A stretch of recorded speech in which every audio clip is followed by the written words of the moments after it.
Yes, thank you for your patience. It does look like we're live streaming, so over to you, Madam. Okay, thank you very much. So welcome everybody. Welcome to this electronic meeting of Council. This meeting is live streamed and recorded, and the voices and images of those participating in the meeting may be captured as part of this recording. I would like to acknowledge the original custodians of the land that we are all meeting on in separate locations in Indigo Shire tonight, and pay respects to elders past, present and emerging. And all councillors have taken an oath to carry out our duties in the best interest of the people of Indigo Shire and to do this in a fair and impartial manner. We're all committed to exercising the Council's powers and functions to the best of our skills and judgment. And tonight I would add to the best of the electronic systems that we are relying on. So to those of us watching tonight, to those of you watching us tonight, obviously this is a very historic meeting. It's the first time ever in the history of local government in Victoria that councils have been allowed to meet other than face-to-face in a chamber.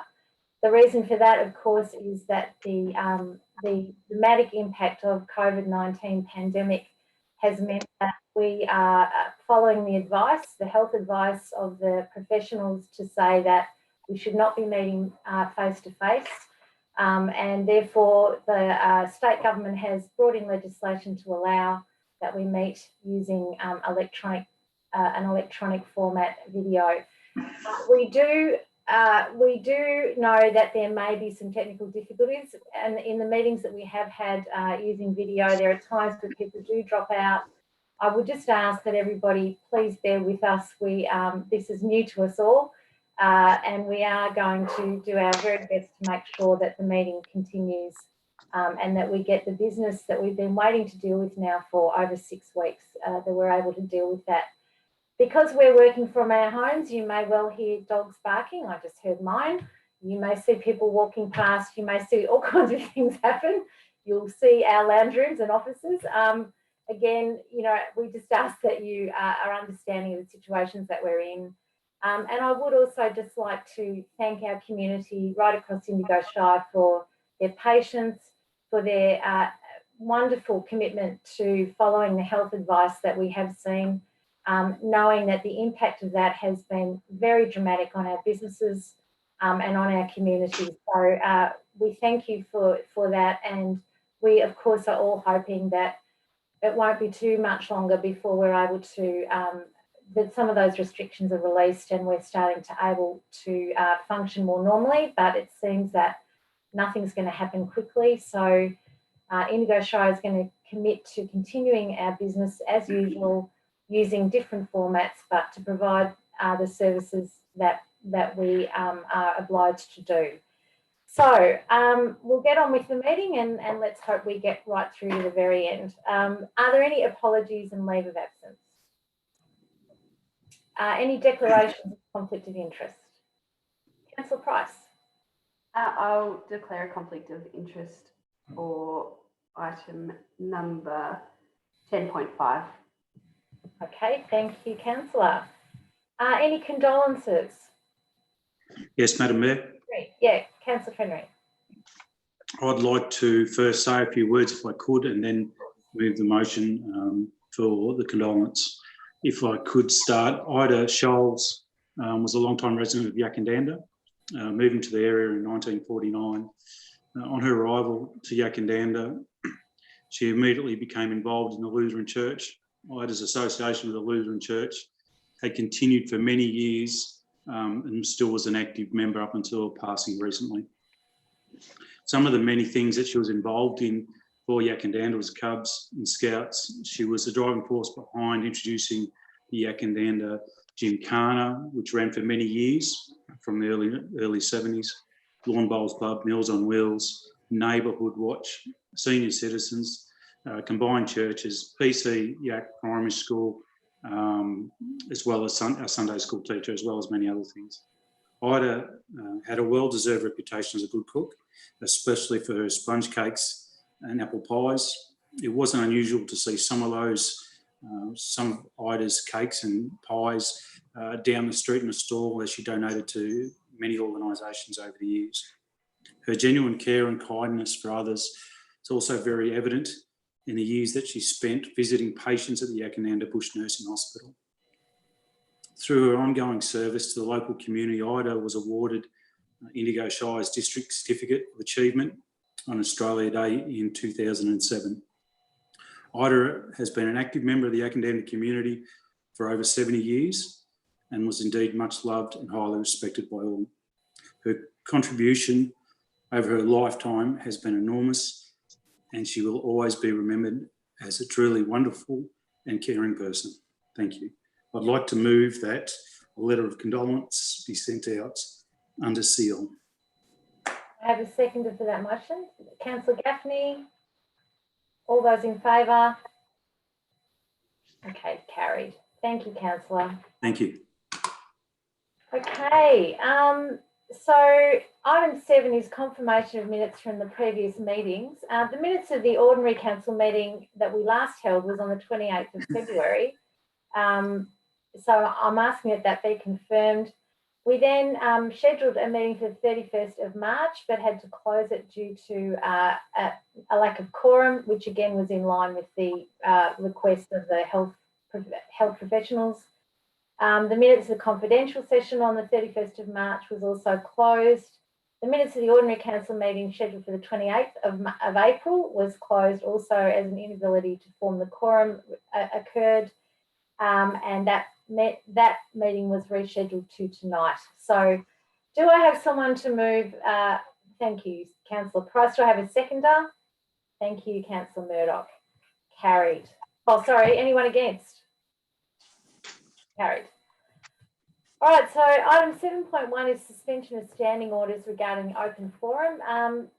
The standing orders are suspended to allow the open forum to be brought forward. I'm going to read the questions to the open forum, which I just have to get off the printer, and we'll have answers given. So just give me 1 second because they didn't come through before. Here they are. Not a motion yet to suspend standing orders.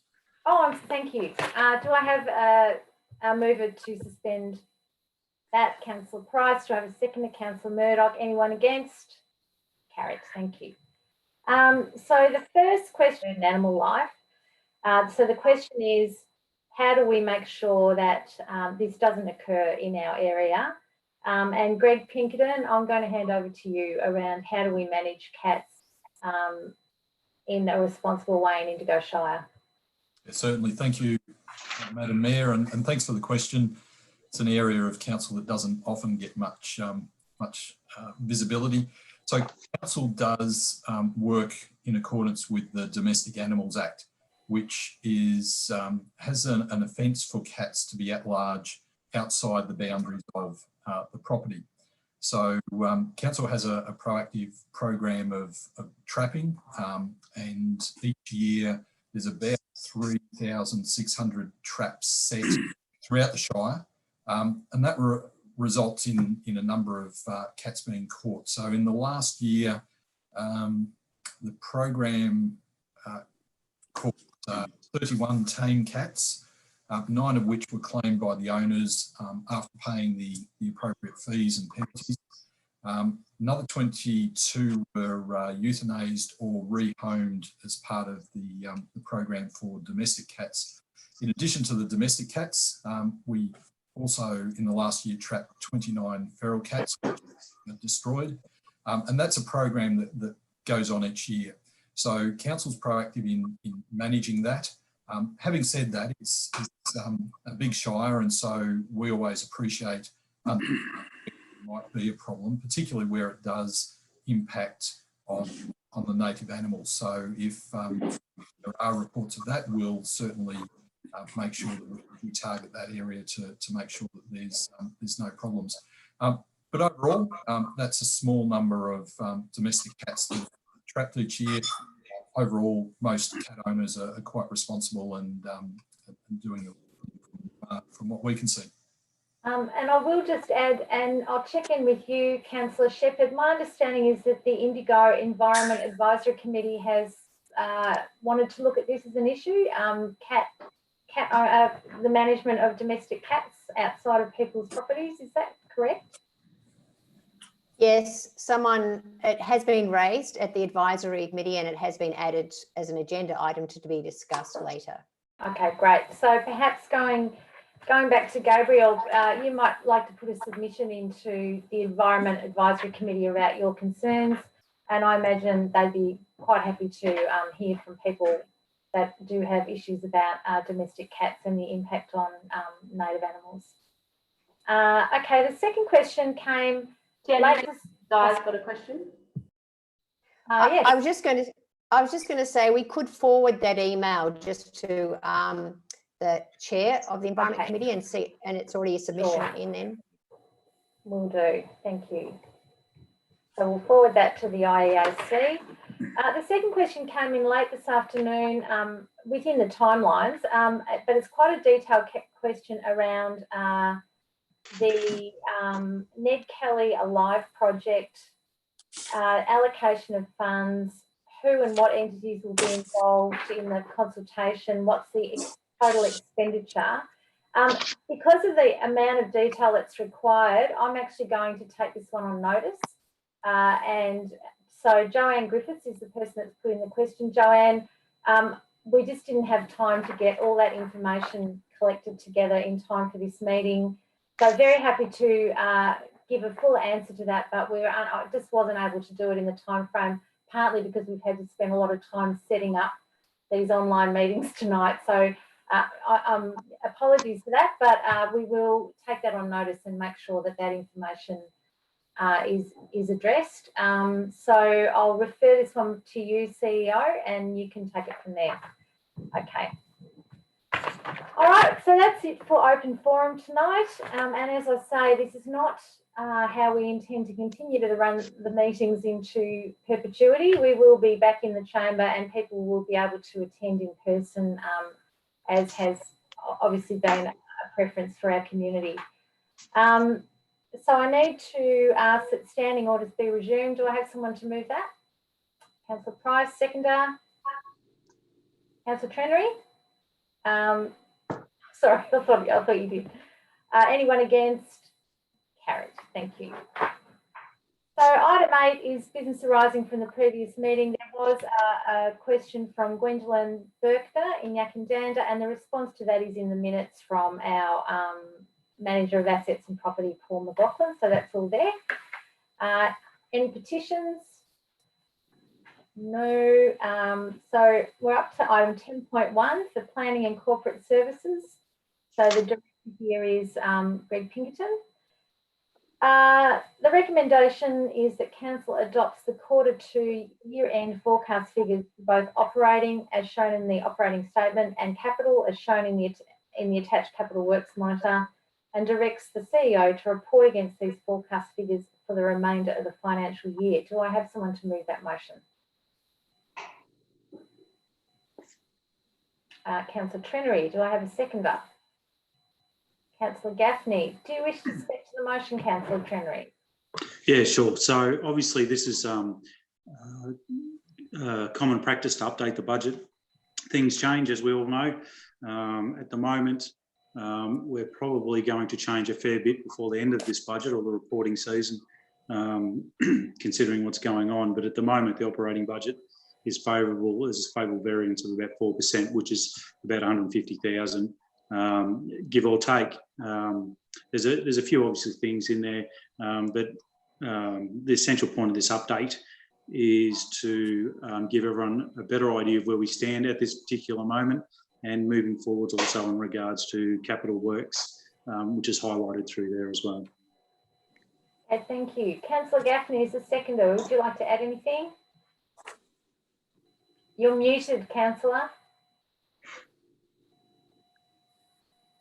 That the second quarter was during the good times, as was the February report. It'll be interesting when the new draft budget comes out, and I believe that it may be coming to council towards the end of this month. So it looks like we've had the good times and might be hard times again, and we'll see how we go. Yeah, thanks, Councillor. Anyone else wish to speak to this motion? Okay, I'll put the motion. Anyone against? Carried. Thank you. Item 10.2 is the February finance report, and the recommendation is that Council adopts the year-to-date February finance report, noting the progress against Council's budget. Do I have someone to move that? Mover, Councillor Trenery. Do I have a seconder? Councillor Murdoch. Sorry, Councillor Gaffney. Councillor Trenery. Very similar to the last one. Obviously, this is recording what's happened in the past. It's going to be more interesting probably what's going to be happening into the future in regards to cash flow, in regards to the upcoming budget that we're going to put out. There is a note there where our cash is down a little bit compared to last year, and I was just wondering if Greg Pinkerton, question without notice, can explain what the difference is between now and last year, and we're dropping down to a low level coming into hard times, and is there any concerns in regards to our cash?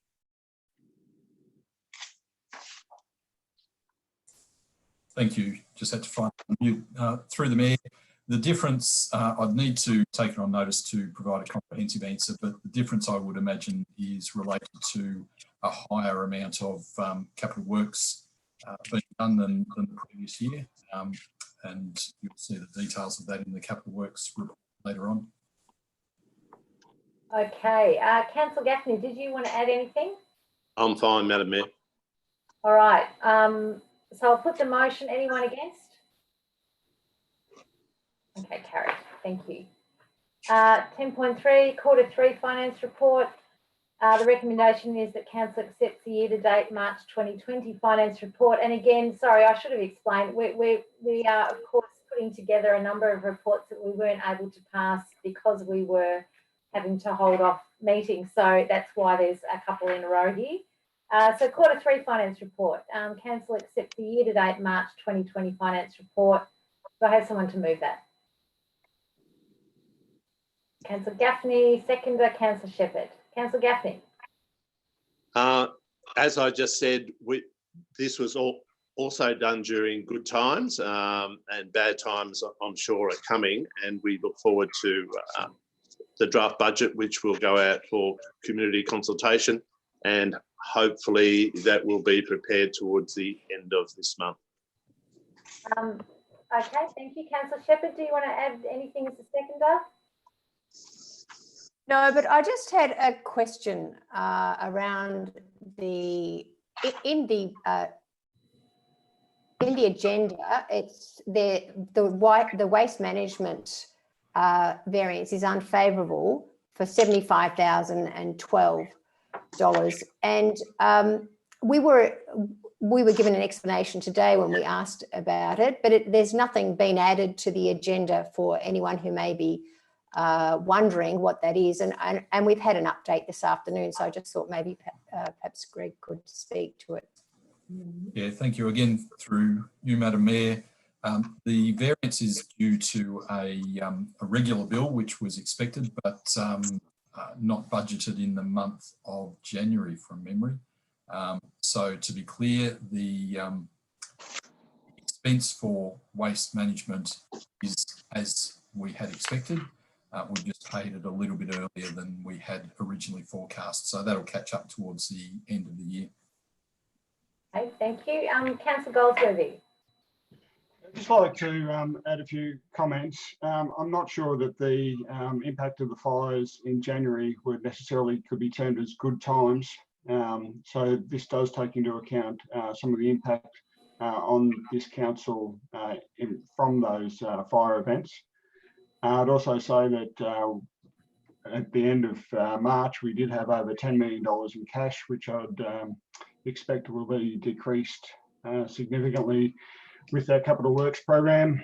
And I'd also add that the quarter 2 financial forecast was delayed in that meeting just so that we could discuss the mid-year budget review. That was something of our own doing, not necessarily because of the fact that we couldn't meet.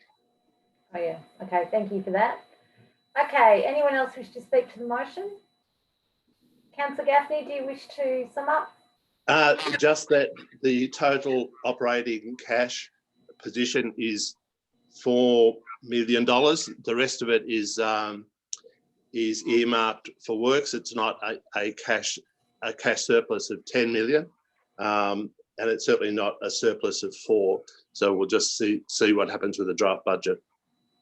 But the cash position we aim for is at least 5, and we'll just wait and see what the draft budget looks like. Okay, all right, so thank you for that. I'm going to put the motion. Is there anyone against the motion? Okay, carried, thank you. Item 10.4 is the draft procurement policy. The recommendation is that Council endorses the attached draft procurement policy for the purpose of community consultation for a period of 30 days. Is anyone happy to move that? Thank you, Councillor Shepherd. A seconder? Councillor Price. Do you wish to speak to that, Councillor Shepherd? Just to say this is an improvement on our previous procurement policy.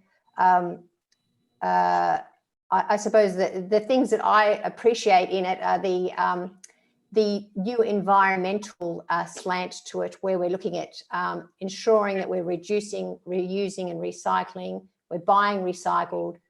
We're trying to green the supply chain, and we're also trying to make sure that we have look at the climate change impact. Also, I like the line where we have responsibility as a significant purchase of goods and services to provide a positive social benefit wherever practicable. And of course, then there's the other items in the motion of improvements. So thank you for I think it's a much better procurement policy, and it's out for 30 days. And I encourage people who have concerns around how we buy to look at it and see if they're happy with it. Okay, thanks, Councillor. Councillor Price, do you wish to add anything as a seconder? Yeah, just to note that there's recently been an audit done in this area, and although the policy is considered a strength, some of the procedures were needing some work, and that work's nearing completion. So it's good to see continuous improvement in that area. Yep, great. Anyone else wish to speak to the motion? Do you wish to sum up, Councillor Shepherd? Anything else? Okay, so I'll put the motion. Anyone against? All right, carried, and that will be out for community consultation and input for 30 days. So as Councillor Shepherd said, please let us know your thoughts. Item 10.5, Councillor Price, you declared a conflict of interest? Yes. Yeah, so Madam Mayor, I'd like to declare a conflict of interest for item 10.5 of the agenda. I have an indirect conflict of interest due to close association. I have a family member that is a neighbour. Okay, thank you. So Administrator Greg Pinkerton, are you able to arrange for Councillor Price to be removed from the meeting? And as you said that, she disappeared. So I can confirm for you that Councillor Price is now at a separate part of the Zoom meeting and is not able to hear or participate in the meeting. Okay, thank you. All right, so the recommendation is that Council approves application PP 120212.1 Howden Estate Wines, subject to the conditions at attachment 6, and issues a notice of decision to grant an amendment to a permit. Do I have someone to move that motion? Councillor Goldsworthy, do I have a seconder?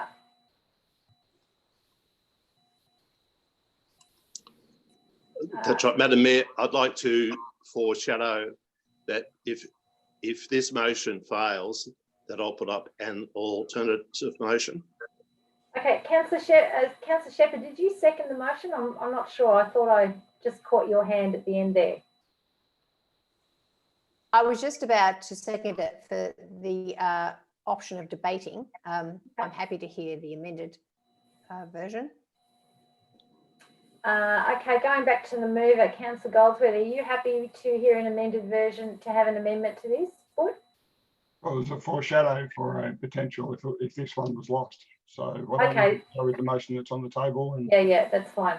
So I'll put the motion. Is there anyone against this motion? well, if we can talk. Oh, sorry, do you want to speak to it, Councillor Goldsworthy? Sorry. Councillor Goldsworthy, speak to the motion. Sure. So this is for a winery in the Beechworth area to expand ever so slightly. You'll see that there was a small red line in the original permit conditions that allowed them to have cellar door sales. They're looking to expand the red line into the entirety of the property, which will actually be quite onerous on the owners because they'll have significant obligations to ensure that there's no intoxicated persons in that entire area. They can't serve them or anyone drunk. There's been a couple of objections lodged if there's any concerns about the amenity or the noise that may emanate from that facility, then obviously it'll impact on the ongoing planning, but also from a policing perspective, they may well be subject to offences if they do emit undue noise or have significant events there that are outside permit conditions. So I think they're just trying to expand their business and do it in a way that probably won't impact on the neighbours despite their concerns. So for that reason, I'm looking to support a local business, a local winery, just to do that a little bit more in these hard times. Okay, Councillor Shepherd, as seconder, do you wish to speak to the motion?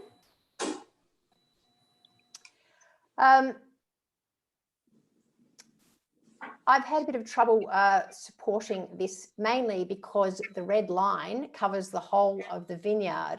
And I'm not sure that I know it's not our place to get in the way of what someone's applying for, but I just couldn't work out why the whole of the vineyard has to have alcohol being able to be served in it. I'm not sure that other wineries have that capacity, and is there a plan to have other functions happening out in the vineyards? I'm just a bit unsure why we have to have the whole of the red line, but I can see that there's the whole of the property in the red line. I can see that this is a vineyard that is trying to expand and offer more service to the community. It is just out of the farming zone. It's really walking distance into town. So there's a delicate, it's a delicate balance about whether it's totally sort of way out in the farming area. I can see how it could be seen as being close to town and perhaps part of the local community. So I am wandering a bit here, but my main issue is the red line area being across the whole property. Do you want a response? Do you want to put that question to the Director of Planning? Whether there's any rationale for that? Absolutely, yes. Yeah. Greg, I'd like to know why the red line and also across the whole property, and what the plan is in the future. Are they going to be able to have events out in the winery? So thanks for the question. Through you, Mayor. The application is the best information that we should go off. I believe that the idea behind the larger red line was to constrict people to just the cellar door if they did want to walk outside. But you know, that's simply my understanding of it. We could seek further information if that's what council would like to do. As far as the second part to the question, the future of the site isn't dealt with in this this planning. What they're seeking in this planning permit is to extend the hours and extend the red line. The application talks about being able to hold tasting further into the evening, and particularly mentions some of the hot days, so that they can move tastings to a cooler part of the day. So again, the application is the best information the council has on the motivations and the likely use of the site for this time. If council wants, you could certainly seek further information on this. Okay. Anyone else wish to speak to the motion? Councillor Gaffney. Here we have a cellar door that is currently 10 a.m. to 6 p.m. and they want to change it to from 10 a.m. to 11 p.m. I just find it unusual that people would go and go to a wine tasting close to 11 p.m. at night. So what it means is the cellar door is open for 13 hours. You can go and drink there for 13 hours. The subject land for the red line is 3 hectares or 7.5 acres. It is a massive drinking area. Who would need to drink at a cellar door for 13 hours over 7.5 acres? It makes no sense. And what the application is that the area allows for liquor to be supplied and consumed till 11 p.m. over 7.5 acres in the gardens and the vineyards. It's almost the entire property, the vineyard, becomes a drinking area. And it's 25 metres set back from the west side of the property and 10 metres from the fence of the property on the eastern side. Like 10 metres set back, people drinking at 11 o'clock at night. It just doesn't make sense. The proposal does not achieve the purpose of the farming zone, and it does not support the use of the land for agriculture, and in particular, the proposed extension of the red line area to encompass the majority of the vineyard prioritises retail activities over the agricultural use of the land. As I said earlier, if this fails, I'll put up an alternative motion. But it just seems odd that you would want people to come to a cellar door for 13 hours. It makes no sense. And I don't know of any winery that does that and over such a huge area. Okay, thanks, Councillor. Anyone else wish to speak to the motion? Councillor Murdoch. Yeah, no, I must admit I have to agree with Councillor Gaffney. I'm also worried about what other things that they would offer with these people drinking there for that for those hours. You know, I used to run pubs once, and you always expected people to eat as well as drink if they were going to stay for a long time, and nothing has been said to any of that. So I just presume that somebody could stay there the whole time just drinking, and I don't think that's a very social attribute to have. Okay, anyone else wish to speak to the motion? I have a question. Yeah, sure. In the body of the report, they're talking about increasing numbers from 10 to 19. Is there any actual restrictions on the maximum amount of numbers they can have at this venue if it's extended? Sorry, Greg. Yeah, through you, Madam Mayor, the maximum would be 19 at any particular point in time. So over the course of the day, there might be significantly more than 19, depending on how the day's going, but at any one point in time, 19 would be the maximum. So presumably you could have a number of groups of almost 20 at different times of the day. Okay, yep, up till 11 o'clock at night. Okay, anyone else wish to speak to the motion? I'd like to sum up. Yep, Councillor Goldsworthy.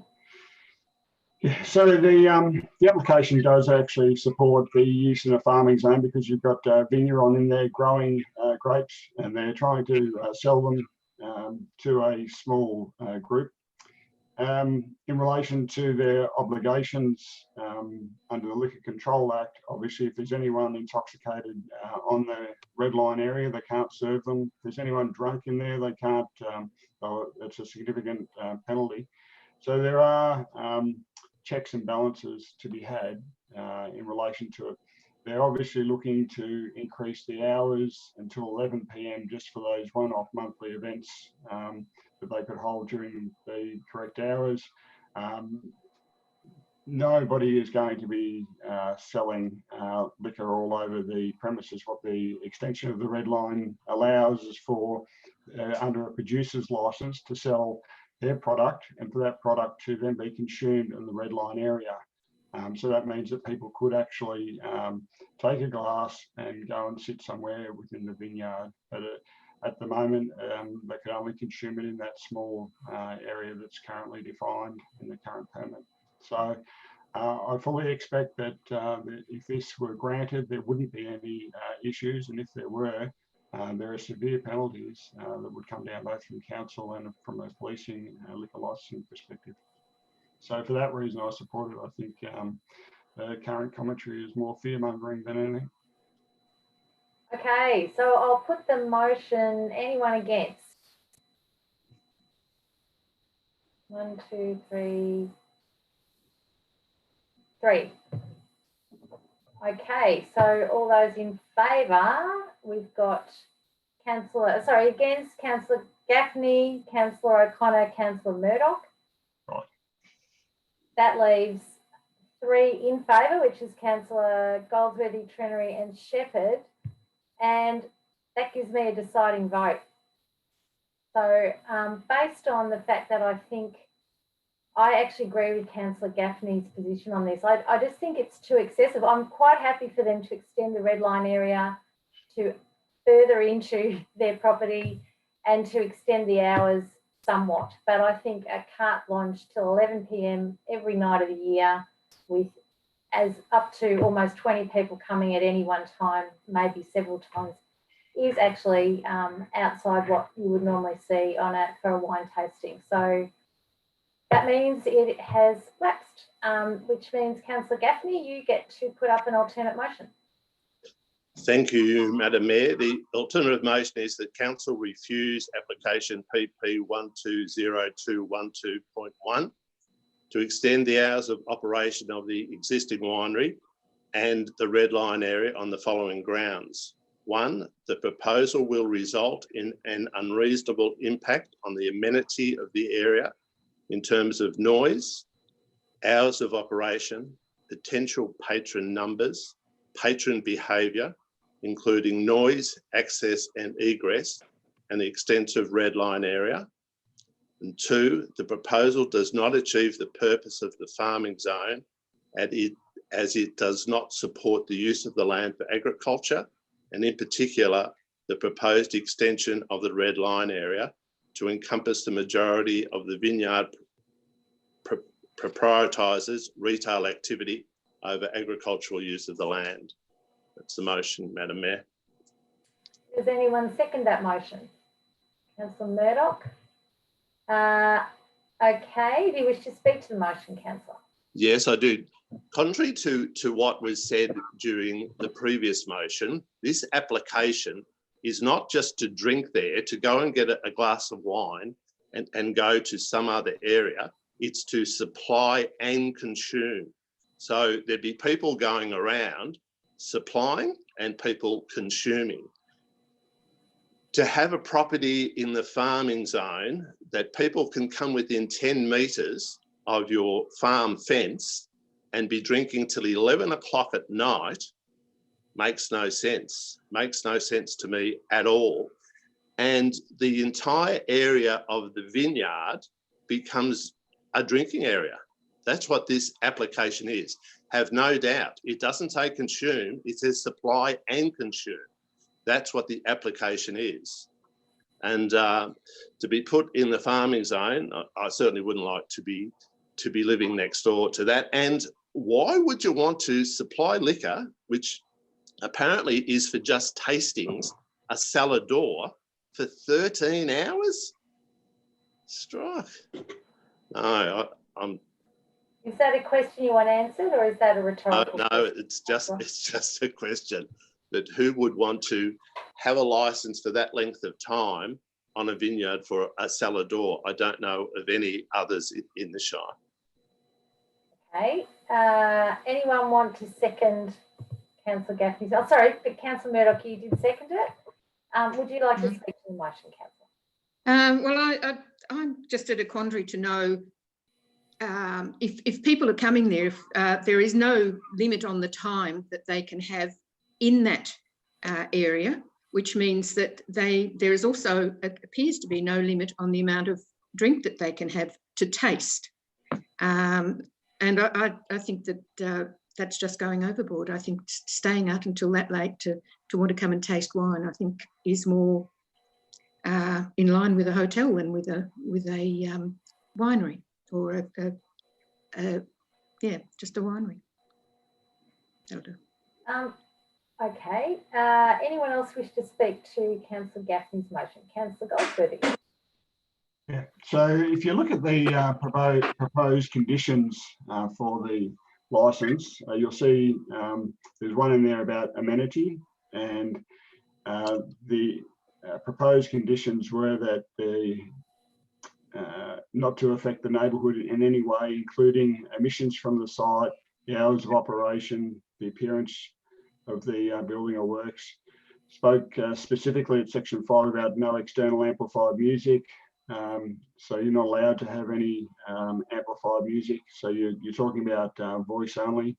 There's existing EPA guidelines in relation to music, even from people talking. Your concerns about consumption of alcohol, they're only able to, under this producer's license, to sell their own product.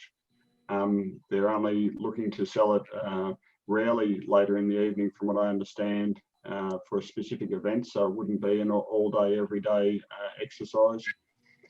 And they're obliged not to have intoxicated people in their premises and serve them. And that's for the entirety of the red line area, which is a significant obligation. And you've got to understand the penalties for serving somebody that's drunk or intoxicated, or having a drunk person on your property in that red line area. You're talking about fines that reach up over $10,000 per offence and being disqualified from holding a liquor licence. There is plenty of reason for these people to do everything right. And as for this and a farming zone not supporting it, I'm not sure where you grow grapes if it's not in a farming zone and where they're supposed to be. And I'm sure that all the wineries around the Beechworth and Rutherglen area, most of them would be in a farming zone, I would suggest. Okay, anyone else wish to speak to Councillor Gaffney's motion? Yes, Councillor Shepherd. I have the, and of course you can only speak to this particular permit application, but I have the feeling that it's also perhaps in the future for weddings, small weddings and small dinner events and such, and they will probably be applying for those sort of permits. That's the only reason I could think why you would want to have such a large red line area.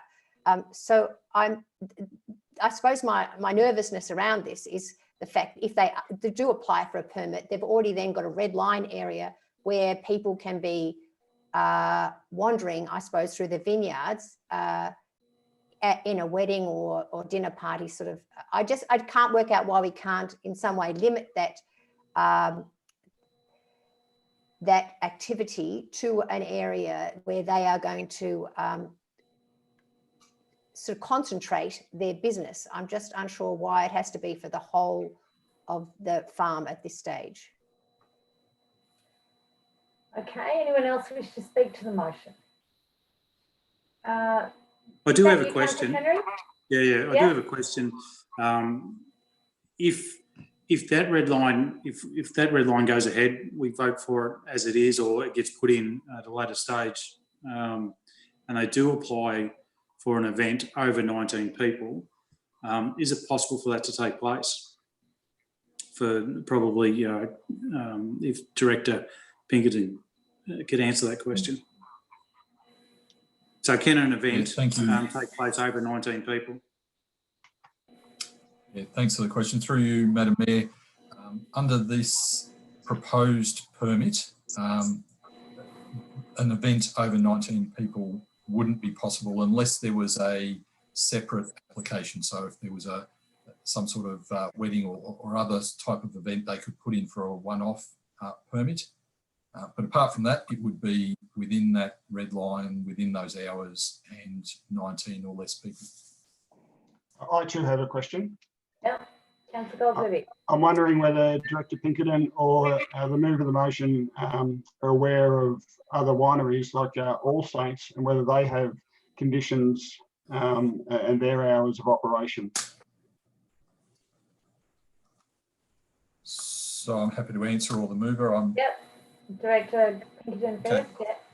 Yep. So this one's a little bit slightly complex. Most of the wineries in Indigo Shire, as a generalisation, have pre-existing rights, and so the difference between how they're operating and this one is that a lot of them haven't been through a council planning process, just because they've been there for a substantial amount of time, and the Planning and Environment Act gives them pre-existing rights. And so in those situations, the constraints on what they can do go back to the liquor laws, which allow, generally speaking, up to 10 or 11 o'clock at night. So in that way, this proposed permit would be similar to the rules that the other wineries are under, albeit through a different act rather than coming to council. Hopefully that makes sense. Yeah, so if I said that the All Saints Winery, their liquor licence is in operation between 7 a.m. and 11 p.m. on any other day apart from Good Friday, Anzac Day and Sundays, are you in a position to confirm or deny that? I'm not in a position to confirm or deny that, but that wouldn't be a surprise. Yeah. Okay. Anyone else? Yes, Councillor Shepherd.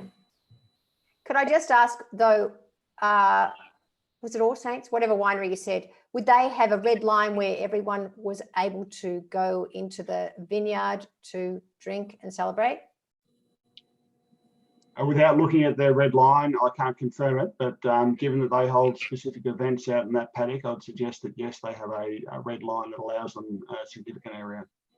And you've got to understand the red line is actually more of an obligation on the person, because once you have that red line, they're responsible for every person in it and their consumption of alcohol. It's actually a very bold move to do this.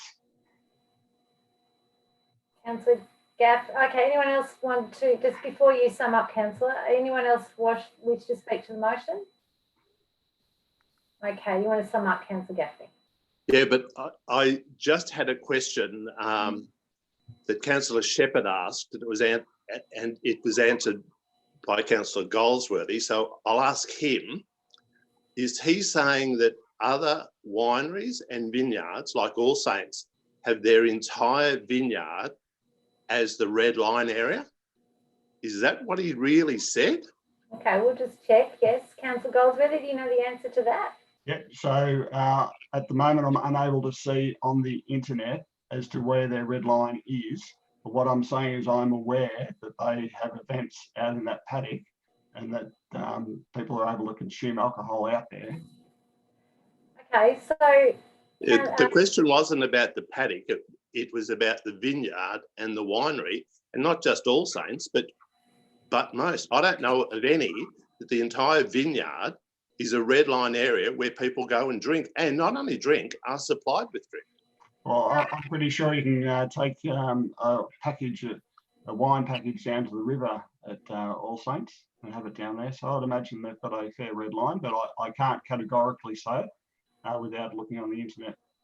So just, okay, thank you. Just in relation to that question, Director Pinkerton, can you shed any light on that notion of the normal extent of red line areas? Without notice, I can't speak to the standards or the normal that we would see in other parts of the Shire. It's a question that could be answered, but not without yeah, fair enough. some research. Okay, so Councillor Gaffney, do you wish to sum up? Just that to increase the hours from 6 p.m. to 11 a.m, to increase the red line area to encompass the entire vineyard and to go within 10 metres of your neighbour's fence on one side and 25 metres on the other. And I'm pretty sure that the 10 metres is also the egress line and the entry line. So I just think at time of night to have people drinking there, it just makes no sense to me. Okay, so Can I just have that confirmed, Madam Mayor, that it is the egress of that property? Is that where people are coming and going, 10 metres away from another property? can you answer that, Director Pinkerton? Yeah, so I'm just looking up the map to see if I can find that quickly. But yes, if you have a look on page 45 of the council agenda, you'll see a plan of the site. And I'll just bring your attention to the notes along Havelock Road, and to the right-hand side says entrance to vineyard, winery and cellar door. And that's the boundary which is shared by the closest neighbour. The other entrance is marked as the entrance to the residence. So the answer is the road that's closest to the closest neighbour is the entry and exit point for customers of the winery. Okay, which is within 10 metres of the boundary. Yes. Yep. Just to clarify. All right. Okay, I'm going to put the motion. All those in favour of the second motion to refuse the permit. Sorry, anyone against that motion? Shepherd. Is that a yes or no, Councillor Shepherd? Sorry, I'm not used to voting. I know, it's a bit roundabout. Okay, I'll ask it the other way around. All those in favour of supporting Councillor Gaffney's motion to refuse the application? Supporting the motion. So that's 5 support the motion to refuse the application. All clear? Clear on that? Okay. All right. So against would be Councillor Goldsworthy.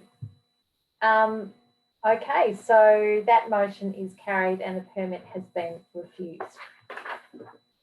All right, so I now need to get Councillor Shepherd out of the confidential room, wherever she is, the conflict of interest room. So if you can bring her back.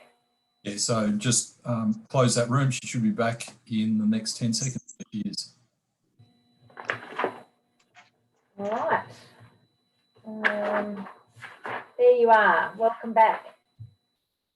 All right, so 10.6 is planning permit 190212, and the recommendation is that council approves this application for the demolition of a water tower in McDonald Street, Waggunya, and issues a notice of decision to grant a planning permit subject to the conditions as attached. Do I have someone to move that motion?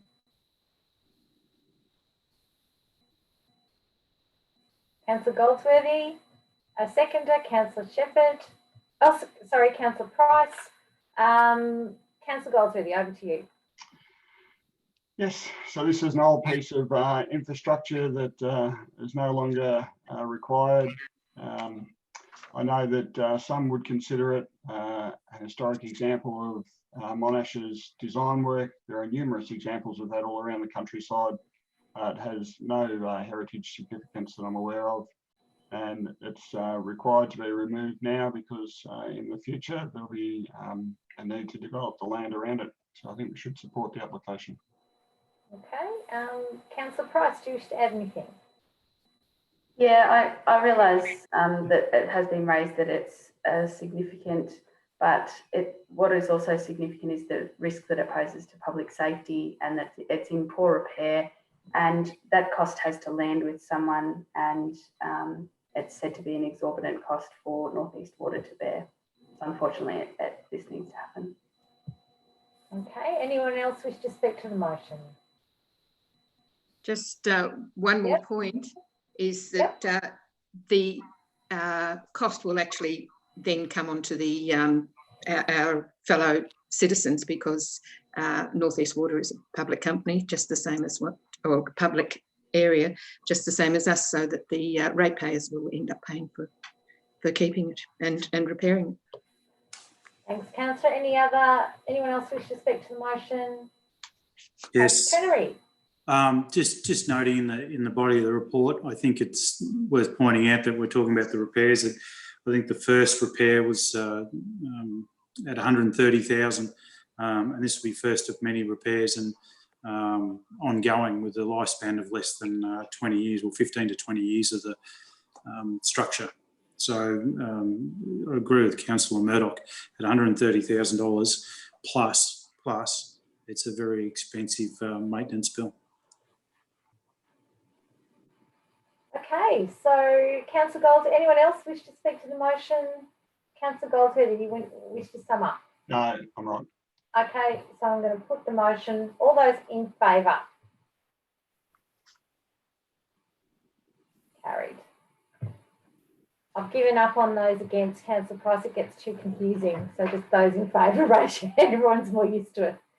Okay, 10.7 is planning permit 190240, dwelling in the farming zone, 261 Old Stanley Road, Beechworth. The recommendation is that council refuse this application for the use and development of a dwelling in the farming zone, environmental significance overlay and bushfire management overlay, as well as the buildings and works associated with the construction of an agricultural shed within the environmental significance overlay and within prescribed setbacks at 261 Old Stanley Road, Stanley, more formally known as Lot 2.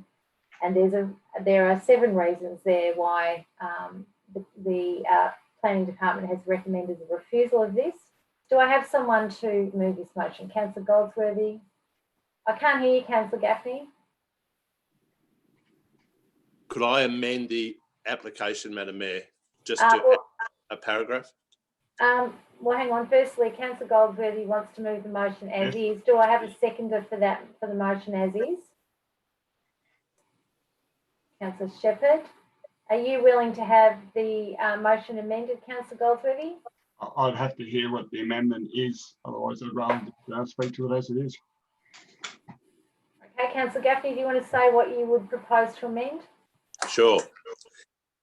So I agree with the recommendation, but I'd like to add that the proposed agricultural enterprise being established to the satisfaction of the responsible authority prior to the granting of a permit for the construction of a dwelling, and the ongoing execution of the farm management plan as submitted with the application or as otherwise amended to apply to a more intensive agricultural enterprise to the satisfaction of the responsible authority before a permit for a dwelling be approved.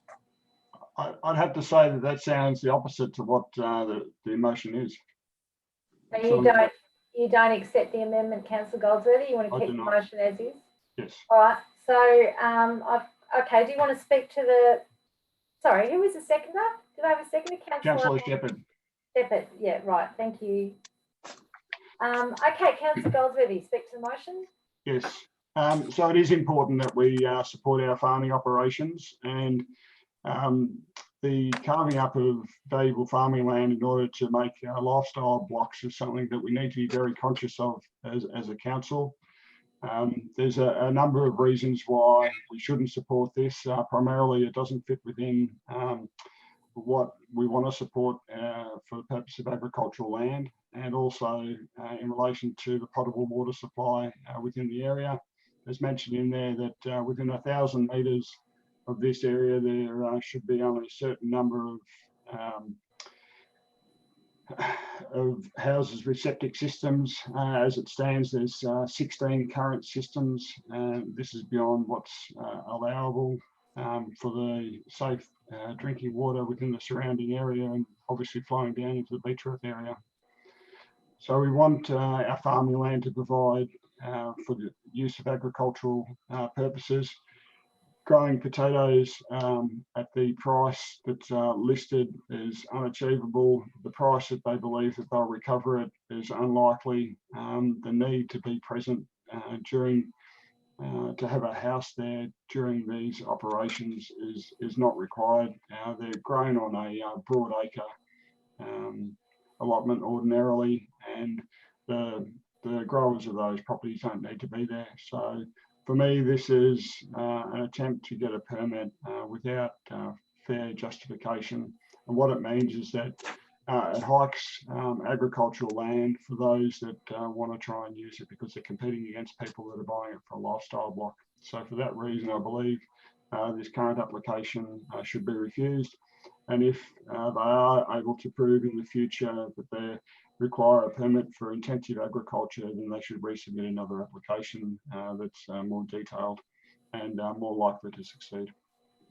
Thank you. Councillor Shepherd, do you wish to add anything as a seconder? I've read all that the submitter has sent to us, and I feel that they are quite genuine in their willingness to farm, but I have the same concerns as Councillor Goldsworthy around our farming zone and the price.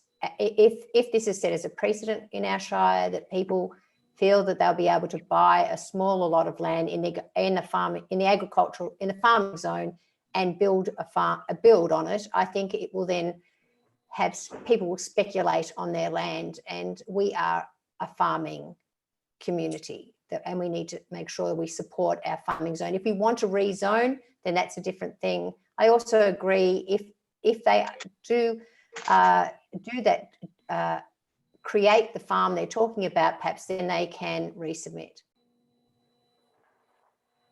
Okay, thank you. Anyone else wish to speak to the motion? Councillor Gaffney? Here we have land that is probably some of the richest land in Victoria that is lying bare, non-productive.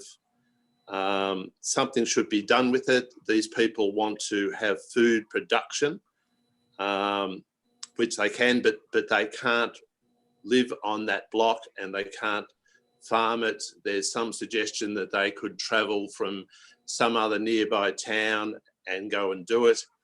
It's just a shame. All of the blocks surrounding it are smaller than this block, and no one else has shown interest in buying it. I was a bit concerned. Did Councillor Goldsworthy say that there were more septic tanks in that area than is allowed? Is that allowed by North East Water or from Indigo Shire? And does it present a danger to the community of Beechworth regarding groundwater and also the bottling of groundwater in that area? Is that what he said? So, Councillor Goldsworthy, can you clarify your statement about the septic tanks? Yep.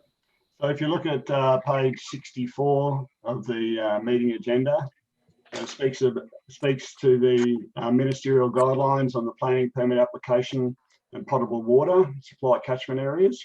Guideline 1 of the document indicates that dwelling density should not exceed 1 to 40 hectares. This calculation is practiced by scribing a 1,000-metre circle radius around the proposed location of the new septic system and determine the number of septic systems located within the circle.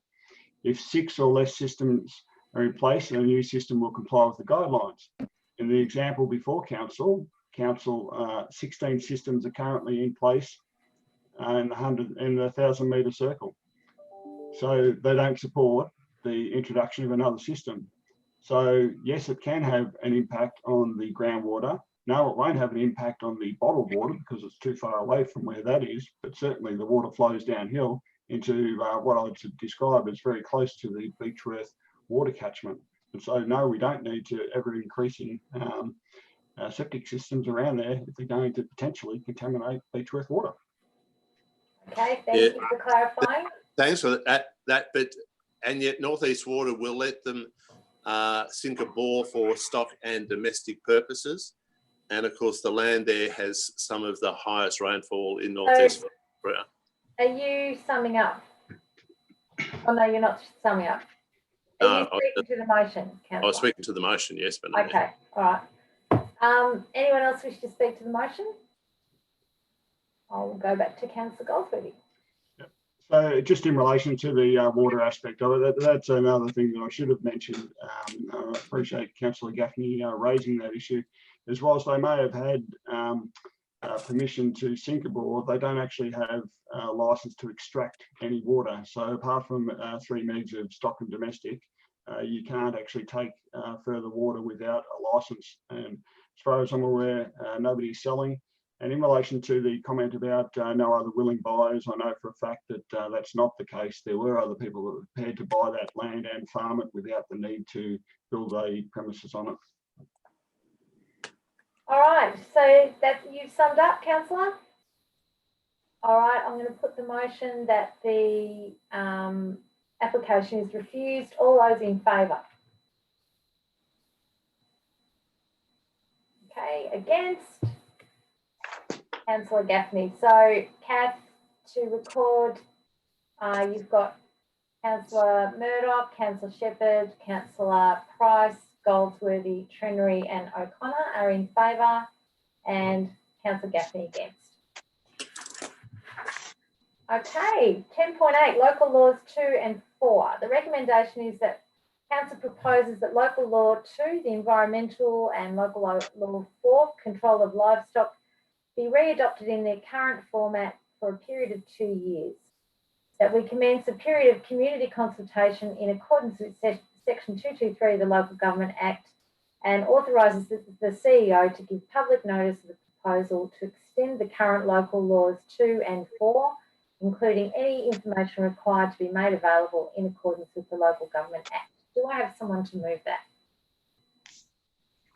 Councillor Gold. Could I ask a question? Certainly. Could I ask a question of Greg Pinkerton? I'm just wanting him to. It's quite a lengthy document and motion and report. I'm just wondering if he could just sum up for us what's happened here. So I'm absolutely for this for supporting this motion, but I'm just interested in hearing from him what's occurred. Okay. Yep. Yeah, thank you. Through you, Madam Mayor. This one's a fairly simple one. These 2 local laws cover a very broad number of controls that council has in place over activities within the Shire, including camping and scare guns and those sorts of things. It's not the sort of process that should be done in a rushed way. These matters are some that really require a great deal of community consultation and thinking, and it will take a while to work through it. So what's happened here is that the process didn't start early enough. So it became quite obvious that we weren't going to get a great opportunity to do the consultation and do a full refresh. And so what's in front of council tonight is a proposal to re-adopt, or to the proposal to the community consultation is that council re-adopts these local laws for 2 years, which gives enough time for a proper process, including the community consultation and doing a great deal of thought on some of these important matters. So it's really just moving the local law down the track 2 years. I suppose the kicker in all of this is that because of the current restrictions that are in place, the irony is that we've had a little bit more time to delve into this. So the hope is that we'll be able to start that process a little bit early, but the 2 years allows time for council elections and all the things that need to happen in the next 2 years. Hopefully that answers your question. Yep. Okay. So anyone else wish to speak to the motion? We need a seconder, I think. Oh, Madam sorry, Chair. I thought Councillor Shepherd seconded it and asked a question at the same time. Sorry about that. Did you second it, Councillor Shepherd? You did, yeah.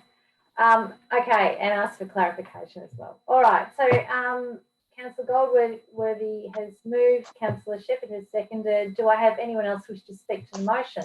Yeah, I'll have a quick Sorry? Yes, I will speak to the motion. Oh, you haven't done that yet. Go on. Sorry, please do. Go ahead. All right. Look, the local law 2 and 4, one's already expired and one's due to expire in a couple of months. We do need them. Most of them aren't utilised. If they are, it's very infrequent, but we do need to have them on the books. By holding these over for 2 years, it allows for a council election, it allows for new council to get things done and then to focus on getting these local laws correct. So whilst I agree it's not ideal, it's just required in this at this stage to do this, to have a local law in those areas that provides the support for the community that they need to live a harmonious life in our Shire. Okay, Councillor Shepherd, do you wish to speak as seconder? Yes, I think both of these laws are very important. They're both based around farming activities, and most of those things I'd be interested in. I'm concerned that they were able to lapse without us seeing that they needed to be renewed. Is there a process that this won't happen again? Rex Pinkerton. Yes, thank you. Look, I wish there was a great answer. It should have been done earlier. We do, as a large amount of legislation that we need to be across, we do have a system that does remind us, and that's been adjusted so that this comes up earlier and in a much better way. So there's been some improvements to our systems that we've come up with by looking at how this happened. But that's no excuse. It should have happened earlier, and we should have engaged with council and the community before now. Okay, great. Well, not great, but thank you for the explanation. And it sounds as if the likelihood of that happening again is now reduced. Anyone else wish to speak to the motion? Councillor Price. Yeah, I think it's important that we express that we're frustrated and really disappointed that this is the best outcome at this point, because those processes should be in place, but ultimately, as councillors, we should have oversight of that as well.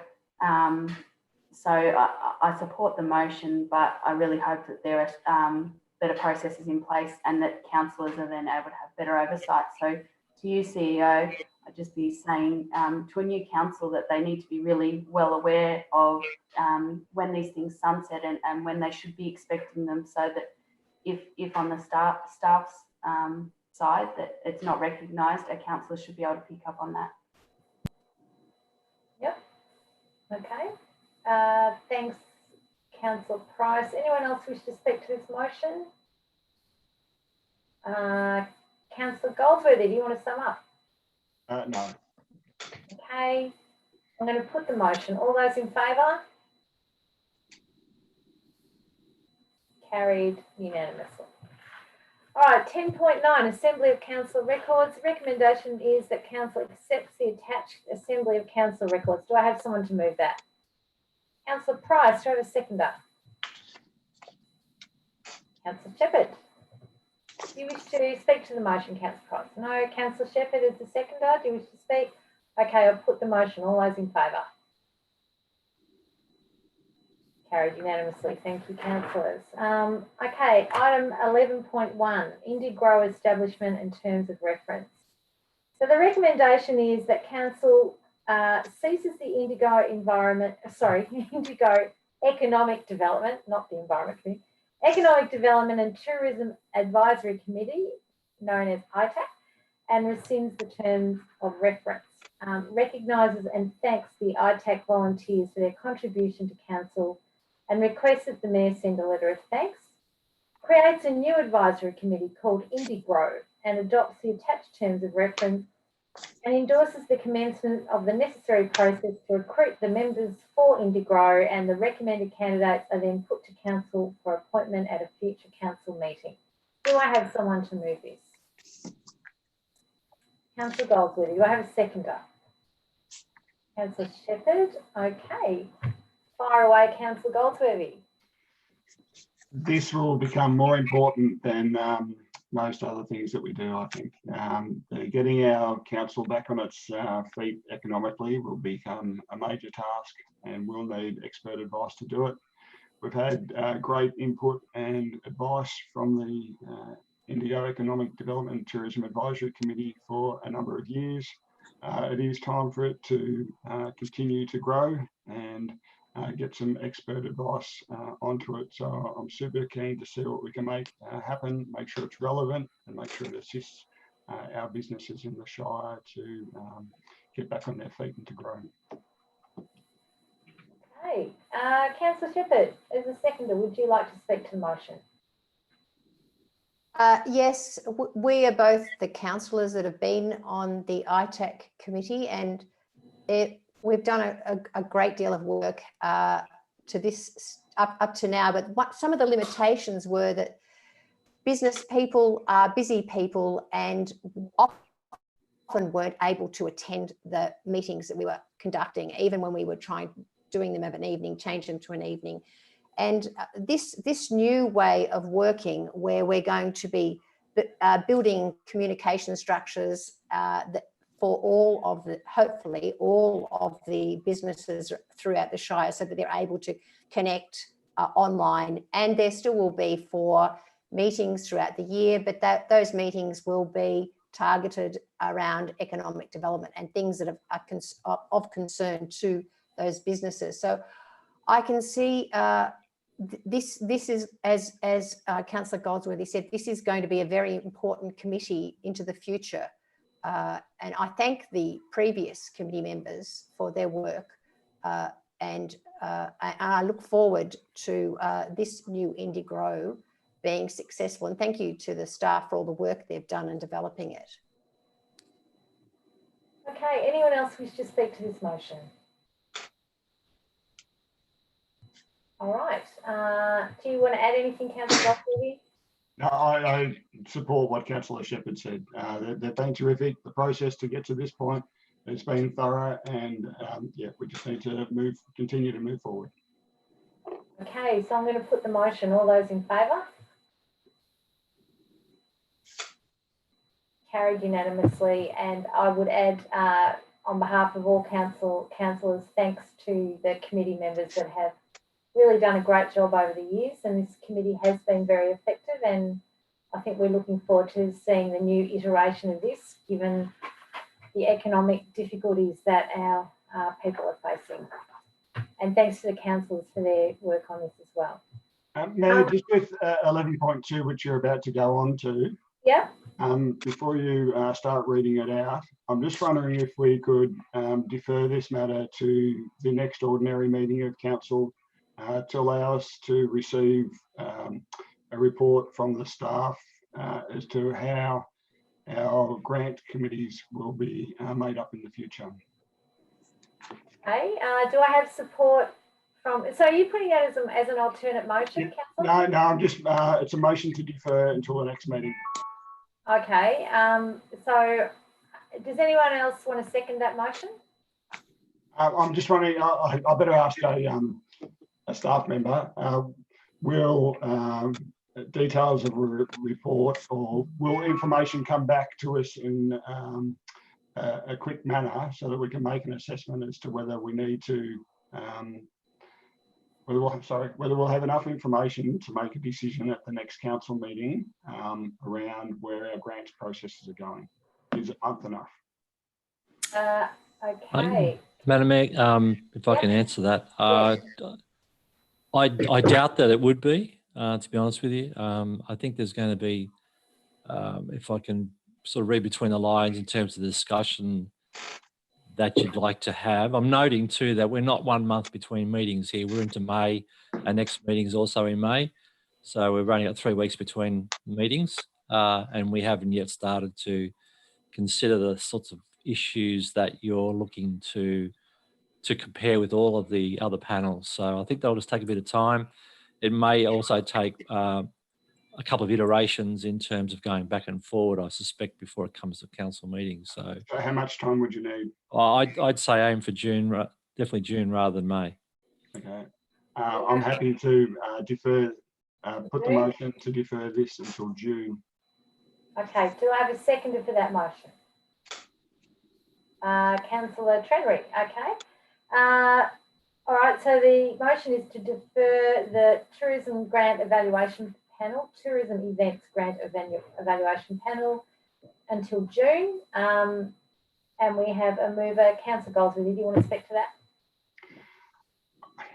Yes, I think the proposed recipients are all worthy. I think the committee, albeit a staff-dominated one, has done a good job. My concern is around community representation and how we do that going forward. And so I'm looking to defer this so that we can have a holistic conversation amongst all the councillors, so that we can figure out where we go from here, given the advice that we've been given. Okay, thanks. Councillor Trenery, do you wish to speak as seconder? Listen, just to agree, in part, I think the most important part Indigo Shire can do is make sure that we've got the panel and how it operates in regards to the volunteers, community representation. We've got that to a point where we're all happy, got the information in regards to it and how it's going to move forwards. I think councils these days are being accused of being more and more detached from community, so anything that we can do to enhance that would be fantastic. Okay, anyone else wish to speak to the motion? Motion's to defer until June. Anyone else? Can I just say, yeah, I got a little bit confused with 12.3, but it's the same same thing. I'm talking about the grant process basically, but yeah, if we can defer it, that'd be great. Yeah, so the Tourism Event Grant Evaluation Panel. Yeah, okay. To be clear, we will. The motion is to defer that until June, to come back for consideration in June. I'm going to put that motion. All those in favour? Okay, carried unanimously. Anyone against? Sorry, Councillor Gaffney, I wasn't sure how you voted then. In favour? I voted for it. Yeah, in favour. Okay, unanimous. Thank you. 11.3, Yakandanda Place Plan Submissions and Final Plan. The recommendation is that Council adopts the Yakandanda Place Plan. Very straightforward. Do I have someone to move that motion? Councillor Shepherd. Do I have a seconder? Councillor Price. Councillor Shepherd, would you like to expand on that motion? This has come before council before it's been out for 60 days to the Yakandanda community to comment. There have been a number of 4 submissions, and the recommendations are in the motion here. I think there's been a very thorough process done here. The community, I think, is very supportive of this plan. So many people have been involved in its iteration. We have to thank Jock Consulting and especially the Yakandanda Steering Committee, and of course Guy Wilkinson and the Yakandanda community for getting on board.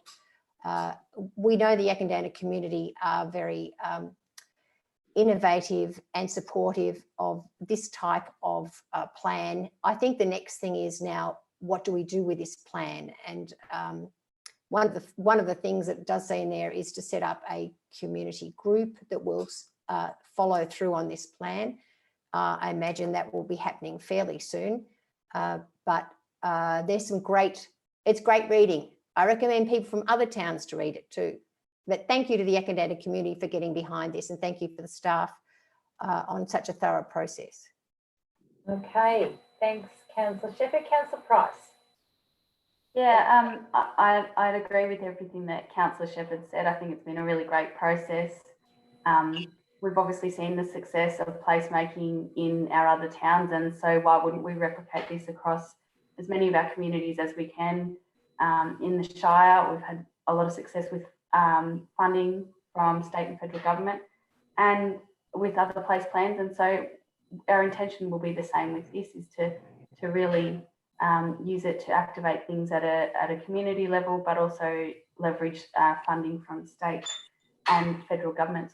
I'd also just like to say, pass on our thanks to the staff, because in a small rural shire, I think we had 3 people in charge of this over the period that it took to finish it, and it's still come together really well. So to Karen Gardner and Guy Wilkinson, and I think there may have even been someone in between that, well done on keeping it together and producing a really great plan. And I hope we can now meet all of the outcomes. Thank you. Anyone else here? Councillor Goldsworthy. I'd just like to acknowledge Councillor Shepherd and the work that she's done in this area. As a councillor, it's hard to be across everything, and I've been almost totally reliant on Councillor Shepherd for her commitment to this, and it has been significant. So thank you for all that you do, and I'm sure that you've made this project what it is. So well done. Yes, agreed. Anyone else wish to speak? Yes, Councillor Gaffney.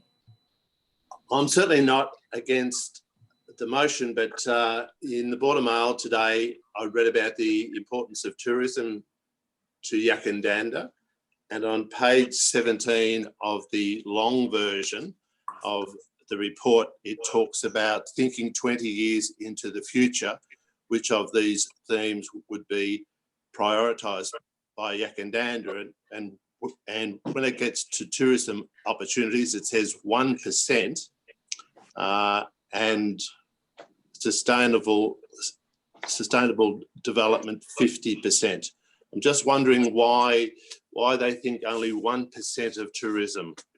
As I said, I'm not against the motion, but I think tourism to Yakandanda during the next 20 years will be very important, and a lot more than 1%.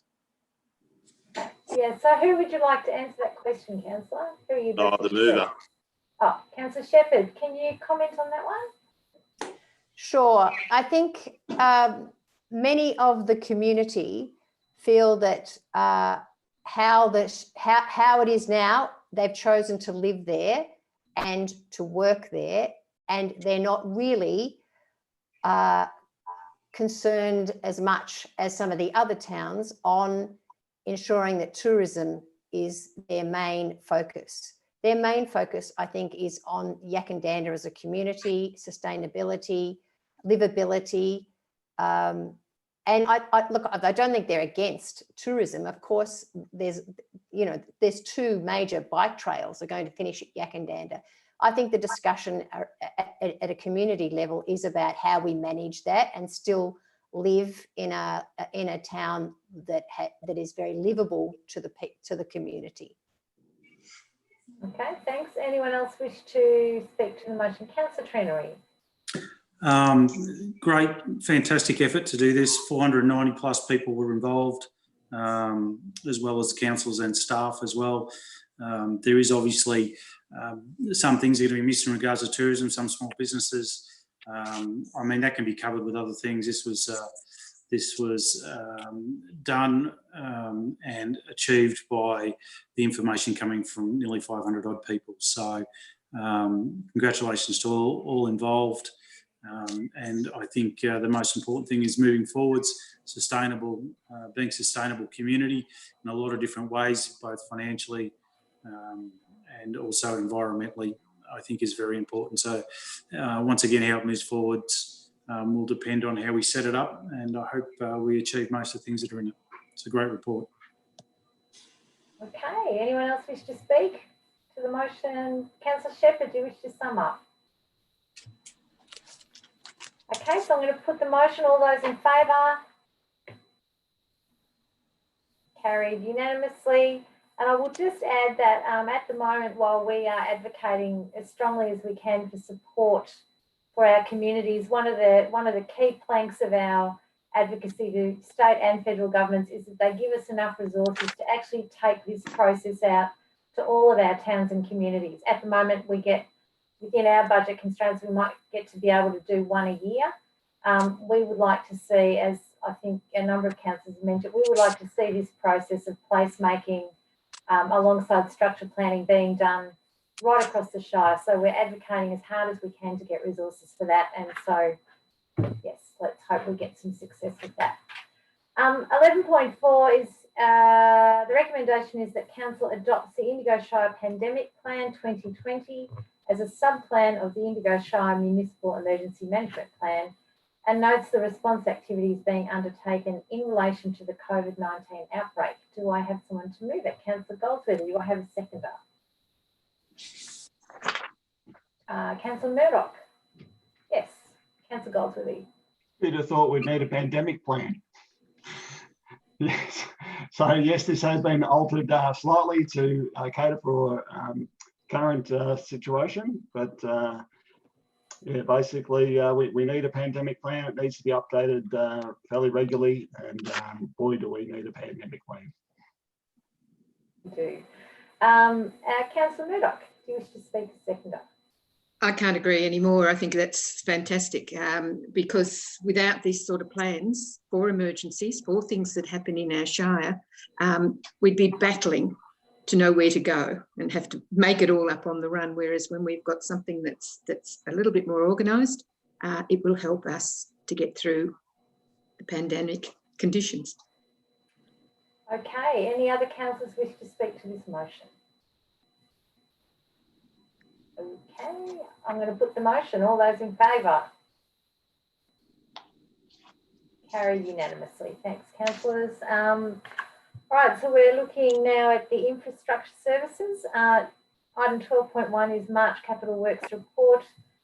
The recommendation is that council notes the Capital Works report and year-to-date progress of the Capital Works program. Do I have someone to move that?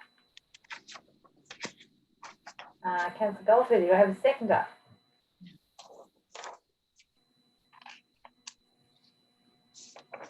No seconder? Councillor Trennery, thank you, councillor. Okay, Councillor Goldsworthy. Just like to congratulate the manager of capital projects, Ewan Oldmill, on the report itself, and to Ian and his team, thank you. This has been separated from what used to be our financial reports, and it shows a bit more of a light on what's going on. It is more comprehensive. It gives us a better understanding, and therefore the community a better understanding of what we're doing. I note that so far this year, there's been more than $6 million spent on capital works. There's been significant achievements. I note that on some of the Facebook replies, things like the brickworks of the drainage in Lower Stanley Road, people are really appreciative of what the council's doing. So thank you to Ian and his team. Okay, Councillor Trennery. Listen, nothing much further to add. Obviously, Councillor Goldsworthy was right. This is a lot of the visible stuff that we do as a council. People actually get to see the physical work being done and completed. It's very important that we do this. We keep up to date with it. This is where they expect us to spend the money. So well done. Okay, so I'm going to put the motion. Oh, anyone else wish to speak to it? Okay, I'm going to put the motion. All those in favour? Carried unanimously. Thanks, councillors. Item 12.2, Beechworth to Yakandanda Rail Trail, Section 4 construction tender. The recommendation, is that council awards the contract, I won't go into it, to Excel Grey Brunei for the Section 4 Beechworth to Yakandanda Rail Trail for the lump sum price of $775,561, excluding GST. Authorises the CEO to sign the contract documents and affix the council's common seal, and authorises the CEO financial delegation to approve contract variations up to a total of 10% of the signed contract value. Do I have someone to move that? Councillor Shepherd, seconded Councillor Goldsworthy. Councillor Shepherd, would you like to speak to the motion? Sure. So there were 2 tenderers for this, and the 2 tenders were shortlisted, for detailed evaluation, and included interviews to discuss the project, and the scores and further details are included in the confidential tender evaluation report. It has, though, above it that we look 50% of price, 25% capability and capacity, 15% OH&S environmental management, and 10% local content and local benefit. And this particular contractor has done similar work before, has successfully and done a good job. So I think that this is going to be an exciting section from Wurrigi down to Yakandanda. I noted on Facebook the other day, someone said that they'd been sitting for an hour watching people go along the Yakandanda to Osmond's Flat trail, and they saw over 100 people, even in these COVID restriction times, riding, cycling, pushing prams, walking.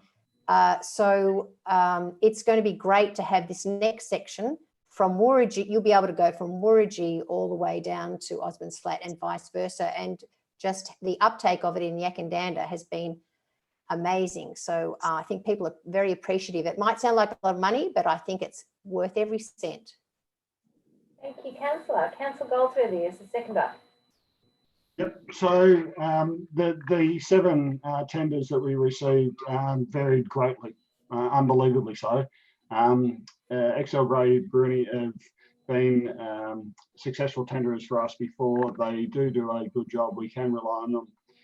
And this section from Wurrigi down to the Yak turnoff will provide the local residents with a facility that they've never had before. And it'll be great when we've all got the entire system linked up. But at the moment, this is just another step ahead, and yeah, hopefully it's done in a timely manner. Okay, any other councillors wish to speak to this motion?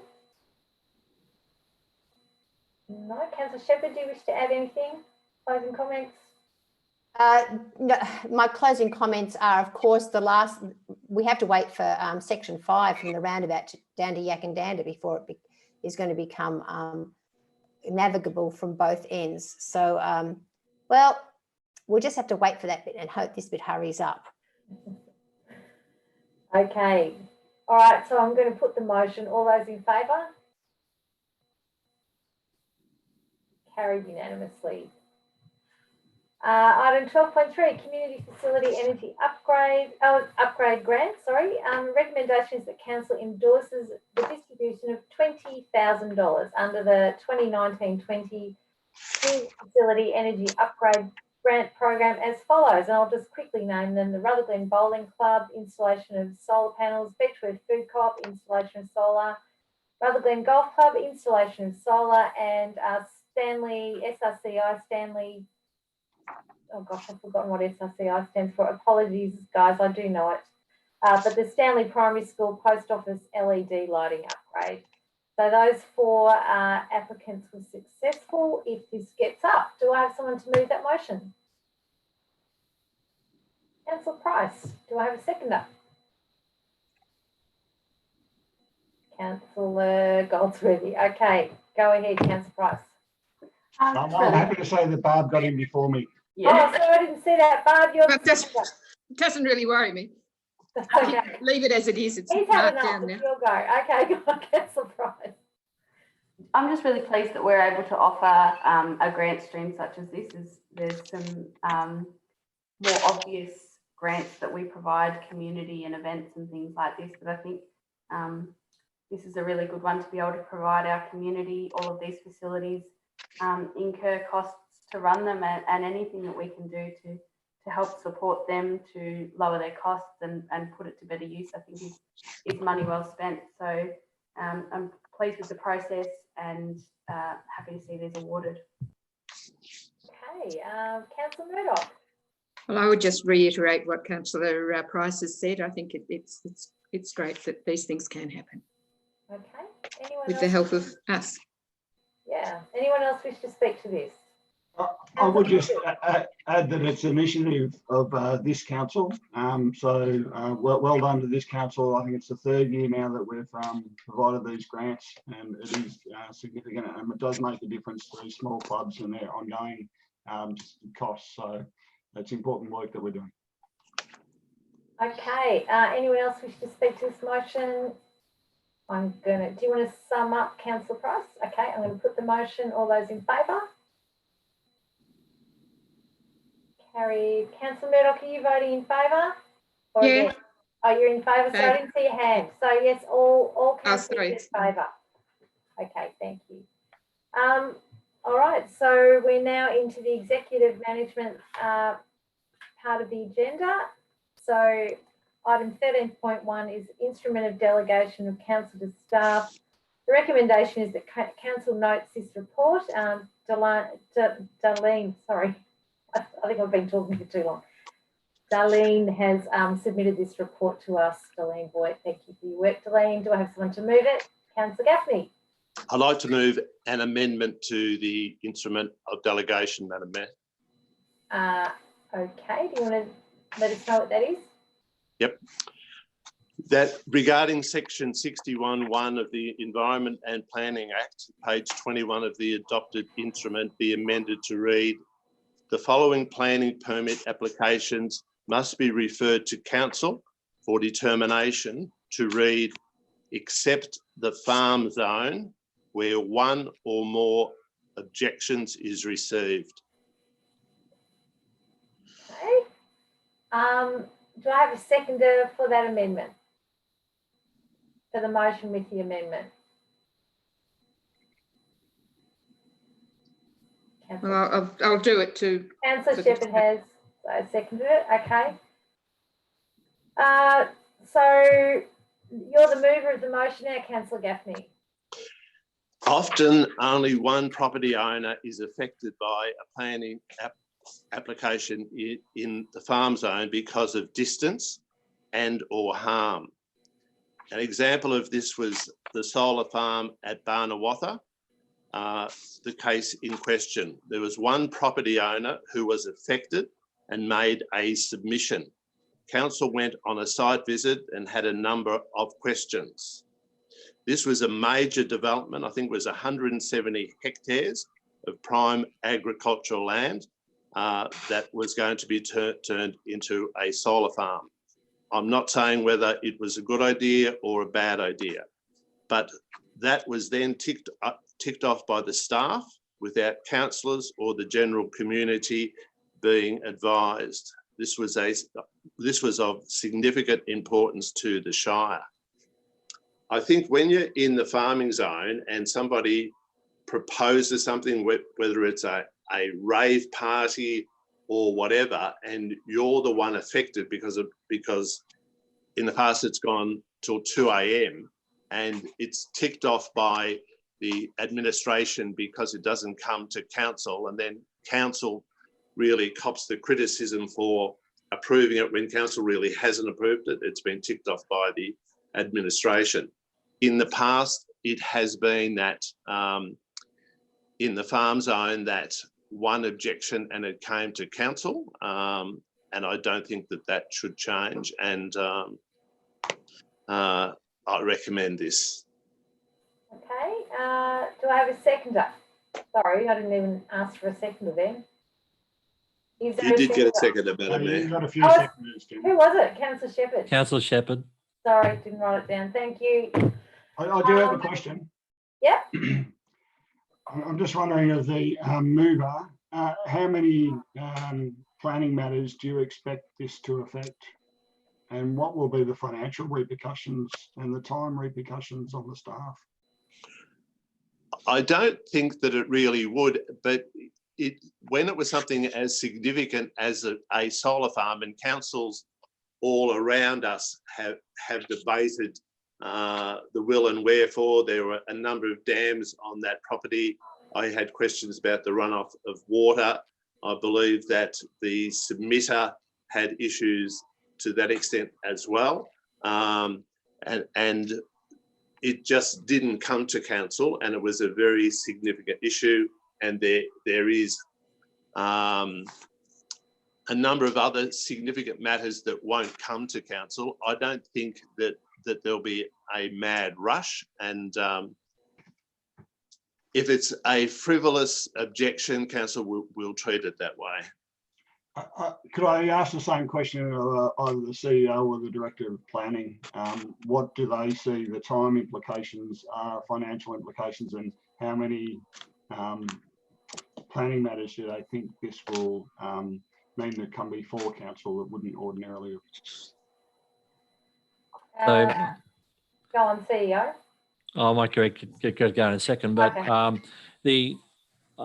mean, the time frame is, sorry, in terms of cost, if a report needs to come to council, instead of being decided by an officer, there's obviously a bit of time or a fair bit of time putting in a council report.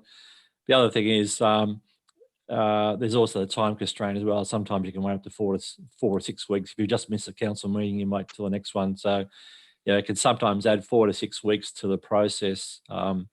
If there's just the one objection where previously it would have been heard quicker by council or by staff and decided quicker by staff with just one objection. So I'm not sure, maybe Greg might have has a guess as to how many more objections would be caught in the one versus none category. I'm not sure, just off the top of my head.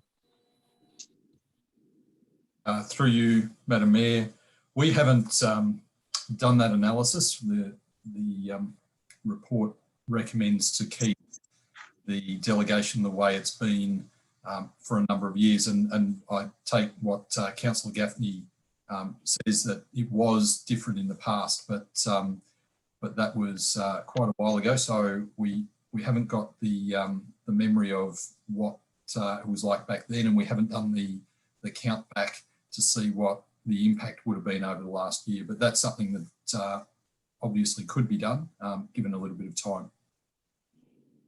Okay. Councillor Shepherd as a seconder. I would prefer to have more information around this than to support. I agree that I think that it is difficult in the farm zone. If you're the only person in the vicinity, you might wish to have your case discussed and debated at a council meeting, but I would be interested in hearing what, if that's onerous to the planning department and to the council, if how many of those we would have heard in the last year. I'm happy to talk about this further. So, Councillor, if other people agree. The motion is on the table. Are you suggesting to defer the motion for further consideration? So are you putting an alternate motion to defer the instrument of delegation? Yes, I am. I wish to discuss it with the planning department and with the staff before we make that decision. Okay, so we now are considering an amendment. Councillor Gaffney, as the mover of the initial amendment, are you happy to consider new amendment to the motion, which is to defer? It's a new motion, actually, to defer. No, I don't. You don't? No. What if there's a foreshadowed motion that if this is unsuccessful, that we defer it until we can get further advice? Okay. Is Councillor Goldsworthy asking a question or speaking to or against the motion? I think it's okay. I'm just managing this. So we have a motion to amend it, saying that one or more objections become the trigger to send it to council. There's now been a request to say that a council would like further discussion with planning around the implications of that. You're saying, Councillor Gaffney, is the mover, that you don't accept that deferral proposition. So that means I'm going to put your motion, because it did have a seconder, up for a vote. Does anyone else wish to speak to Councillor Gaffney's amendment motion? Councillor Price. Unfortunately, I think not regardless, but even with the consideration of staff time and the time that it might add to the process, given that we're dealing with such small communities, these things can really impact on the development of a community if it's something unprecedented like the solar farm was, and it's not brought to council because of one objection, and it's not widely publicised either for the community to know that they should object, then I think these things do need to come to council just with one objection. Okay. So and I think that's our responsibility. Anyone else wish to speak to the amendment? Yeah, Councillor. Oh, sorry, Councillor Goldsworthy, then Councillor Trenery. Yeah. So I don't disagree with that. I think the solar farm should have come, and in principle, I agree with what the motion's saying. But I just would like to know the effect that it will have. Will it clog up the system? We don't know that. Will it cost us more? We don't know that. So for that reason, I would like to vote against it, but I would also like to foreshadow that we should discuss it further and get some facts on it so that we can vote with some knowledge and not just on a whim. Okay, Councillor Trenery. I think clagging up the decision isn't as important as that one neighbour having a say. I think in the farming zone in those areas, there might well only be one neighbour, and I don't think they should be discounted just because they're the only neighbour. I think that one objection is reasonable based on there might only be one person affected by it, but they could be greatly affected by it. They might be on a rural farm and their complete lifestyle has changed because of something that might be happening. And I think that councillors have the responsibility to look at something like that. And I think staff have the responsibility to manage that in regards to time, as they manage every other one that comes to council that has objections to the right amount that it has to come to council.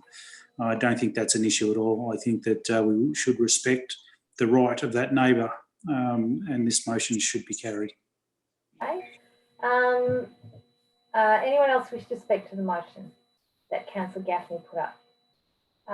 Yes, CEO. Are you speaking to the motion? You can't do that. Sorry. No, I can't. No, Madam Mayor, I'm not going to speak to for or against the motion. Obviously, that's No, good. I just wanted to flag, though, that there's an amendment being proposed here and being debated, but what's not being put up is the instrument delegation itself that we're trying to amend. What's being put up is a resolution that Council just notes the report, which the report just talks about history. So what I'd like to suggest, and this is in the spirit of the motion still, is that we have prepared the section 611 in the event that Councillor did foreshadow this motion. And I believe that it captures what the Council is looking for, but what I ask is that Councillor adopts that section 6. If you're of a mind to approve this, you're actually adopting a revision to that section. So if you like, I'm going to put it up on the screen for you to look at, and I'll just take it through it very quickly, and you'll see what we're trying to do here. But then you're adopting that amendment to the current delegations, because remember the current delegations have already been adopted, and this report just brings you a commentary, and you're just noting a commentary. So the resolution as it stands is an amendment to a commentary rather than actually delegations themselves. So if you're okay with that, Madam Chair, that... Or if you could show it to us. Yeah, now I'll see if technology works here. So I'm just putting up on the screen and everyone should see, give that a second now. Can everyone see then a Word document on their screen? Mm-hmm. I can't read it. Okay. Okay, so it's the section 61.1 as per the current delegations, but it deletes a clause and it reinserts a clause that says delegate can only determine a permit when there are no objections in the farm zone, or there are 2 or less objections in all other zones. So that leaves that part unchanged, but basically saying that if there's any objections at all in a farm zone, they're coming back to council. So it captures what I think the intent of that move is, and the rest of the commentary after that enforces that too. That just says the following planning permits must be reported to council for determination, and it goes on to say any application that has where there's more than where in the farm zone where more than one objection is received. So that'll be just changed. Sorry. You need to correct. That says where more than one objection. Where one Where or one or more. where one or more. So I'm So just you need to get rid of where more than one is removed. yeah. So I'm just doing that now. Yeah. Okay. Where one or more objections received. Okay. So Councillor Gaffney, going back to you, so basically it says if there are any objections in the farm zone, one or any more, it has to come to council, which is the intention of your amendment. Are you happy to accept that, and then we can vote on the instruments of delegation? In other words, that change is already in there now. I'm happy with that, except that the CEO was talking about, this wasn't about the delegation, but when the delegation came to council, I specifically asked a question about the farm zone, and I've looked at that tape backwards, and the answer was different to what was in the actual delegation. So this is why it's come back to council now for information. So if what the CEO has just said is exactly the same as my motion, I'd be more than happy about that. And Okay. just to speak further, I think what Councillor Trenery said, it's all about respect of that person is the only person affected. They've got a right for it to come to council. And it's interesting that that tonight, 59 Havelock Road, the council voted 5-1 to change the recommendation. So I think it's important when it affects people to such a large degree that council's got a say in that. Okay, so that brings us back to the original motion, actually, because that now, which is basically that council notes the report, and the report has now put in that amendment that you asked for, councillor. So are you still happy to move that original motion? Note the report with the changes. I'm happy to note the report with the change that the CEO just outlined. So can you yes, specify? Yep. So can you specify? Note the report with the changes as determined by at this council meeting. Trevor, make sure that's in there. Yeah, and can I also ask that the delegations then apply the council seal, so that the seal be applied to the version with that page substituted for the current 61-1. Okay. All right. So, Councillor Gaffney, you've moved that now. Yes. Okay. Do I have the seconder was Councillor Shepherd? Councillor Shepherd, are you happy to second that? All right. Anyone else wish to speak to this motion now? To the new one, which is as has just been outlined. Okay, I'm going to put the motion. All those in favour? Carried unanimously. Oh, sorry, against? Councillor Goldsworthy. And carried. Okay, 13.2. The recommendation is that council revokes the instrument of appointment and authorisation for Catherine Oswald and wishes Kath all the best in her future endeavours and thanks her for her contribution during her time working for Indigo Shire Council, which is actually 19 years, which is a huge part of Kath's life, and we've all benefited from her input here in Indigo Shire. So do I have someone to move that recommendation that we revoke the instrument of appointment and authorisation? Councillor Gaffney, do I have a seconder?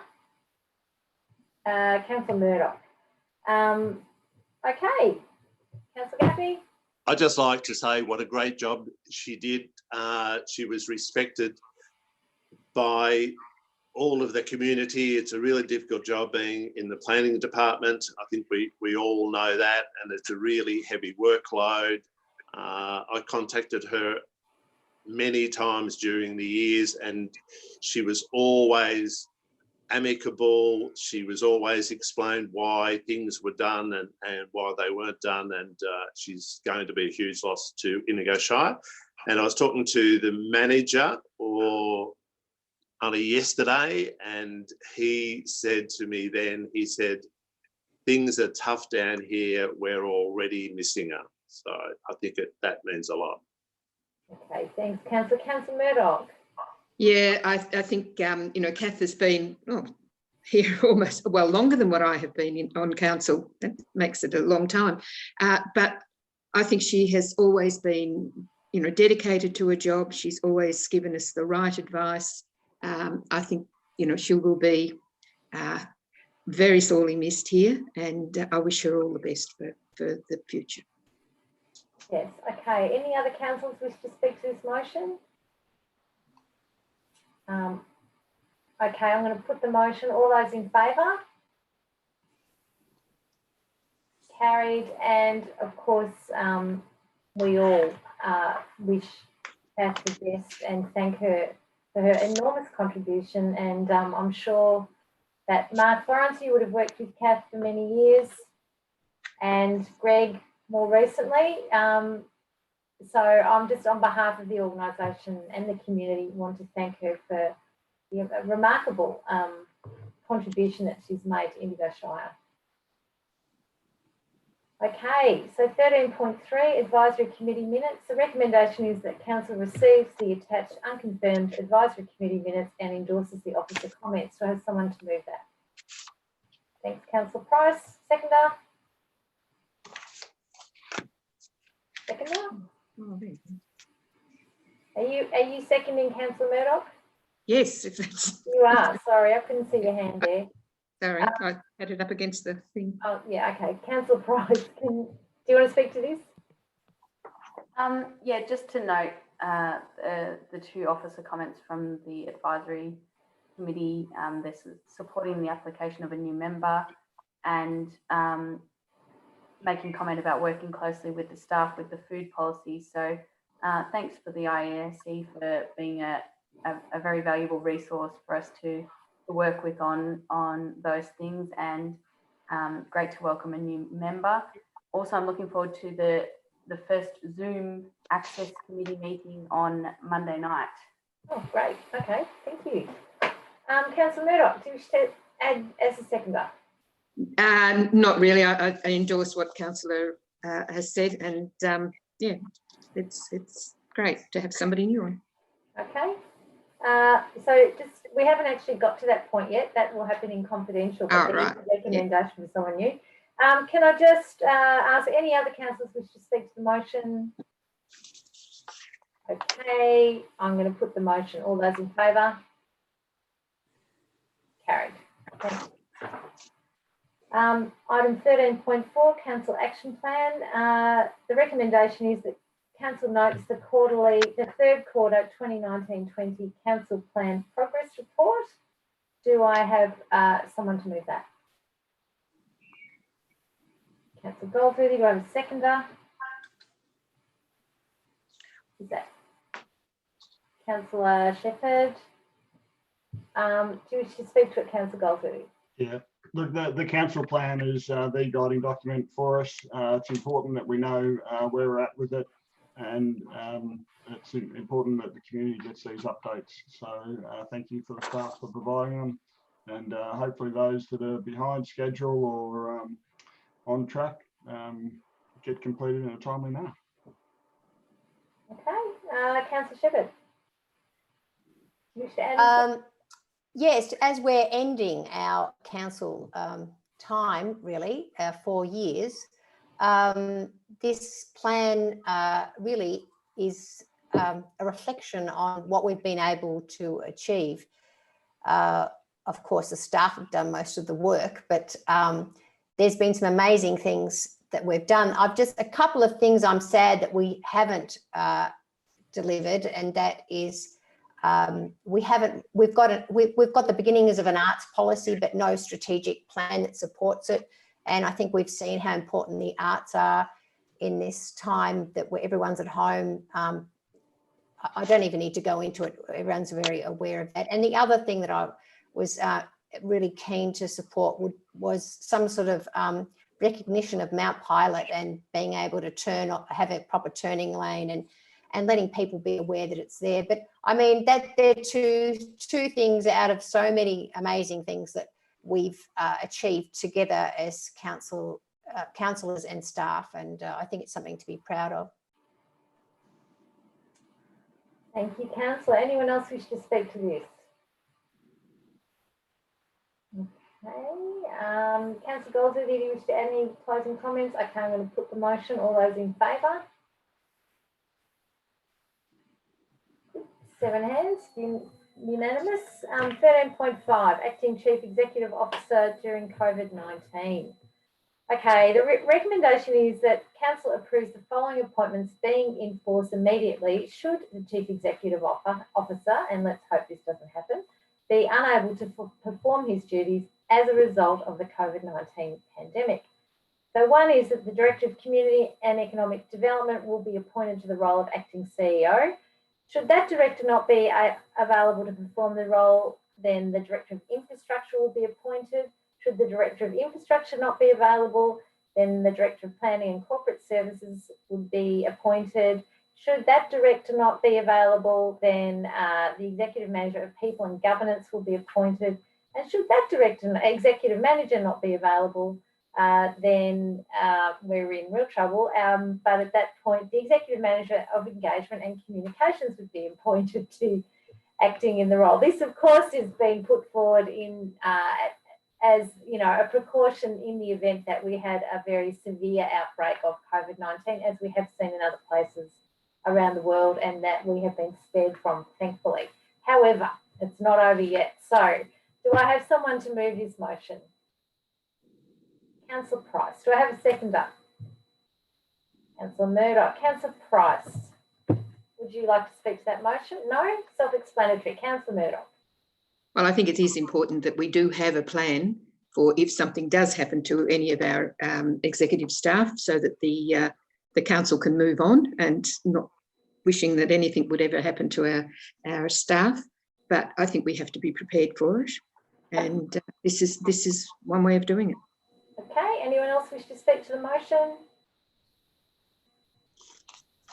Councillor Price, you want to sum up? Okay, I'm going to put the motion. All those in favour? Carried, unanimous. Thank you. There are no notices of motion tonight. Item 15.1 is the Mayor's Diary from February and March, which I seriously have very little recollection of, so much has happened since then. Any questions on that? Don't ask me because I can't remember. It's there for everyone to see. Item 16.1 is the decisions register. Again, that's just for information for people to be able to see what decisions have been made. And they're all listed there. Item 17 is general business. Do we have any general business? I'm just having a quick look around. No. All right. Item 18 was open forum. We moved that forward. So I now need a motion to go into confidential to discuss membership for the Indigo Environment Advisory Committee. Do I have someone to move that we go into confidential? Councillor Price. Do I have a seconder? Councillor Murdoch. All right, so Administrator Greg Pinkerton, we are now, all those in favour? Moving into confidential, carried. I'll just wait while we move into confidential. Okay, so councillors, I'll move all councillors into a separate meeting room. To do this, I'll need to mute microphones, and I'll just ask you to leave them on mute until I confirm the live stream has moved into confidential, and then we'll.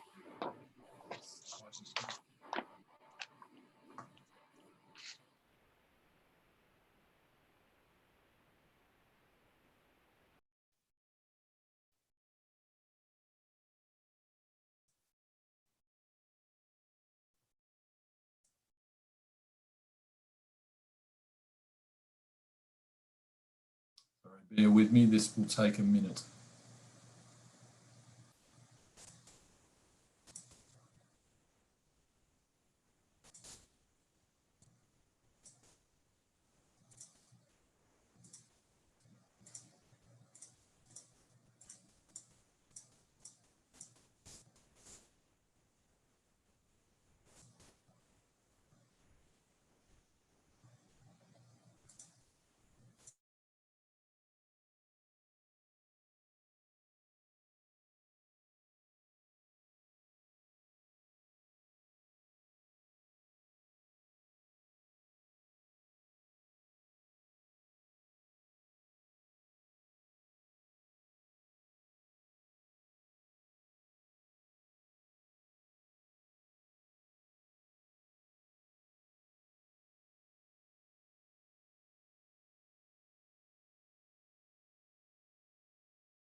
Okay, I think we are now back in out of confidential, and a decision was made. We'll be notifying the applicant that was successful for membership to the Indigo Environment Advisory Committee, and then we will release that person's name publicly.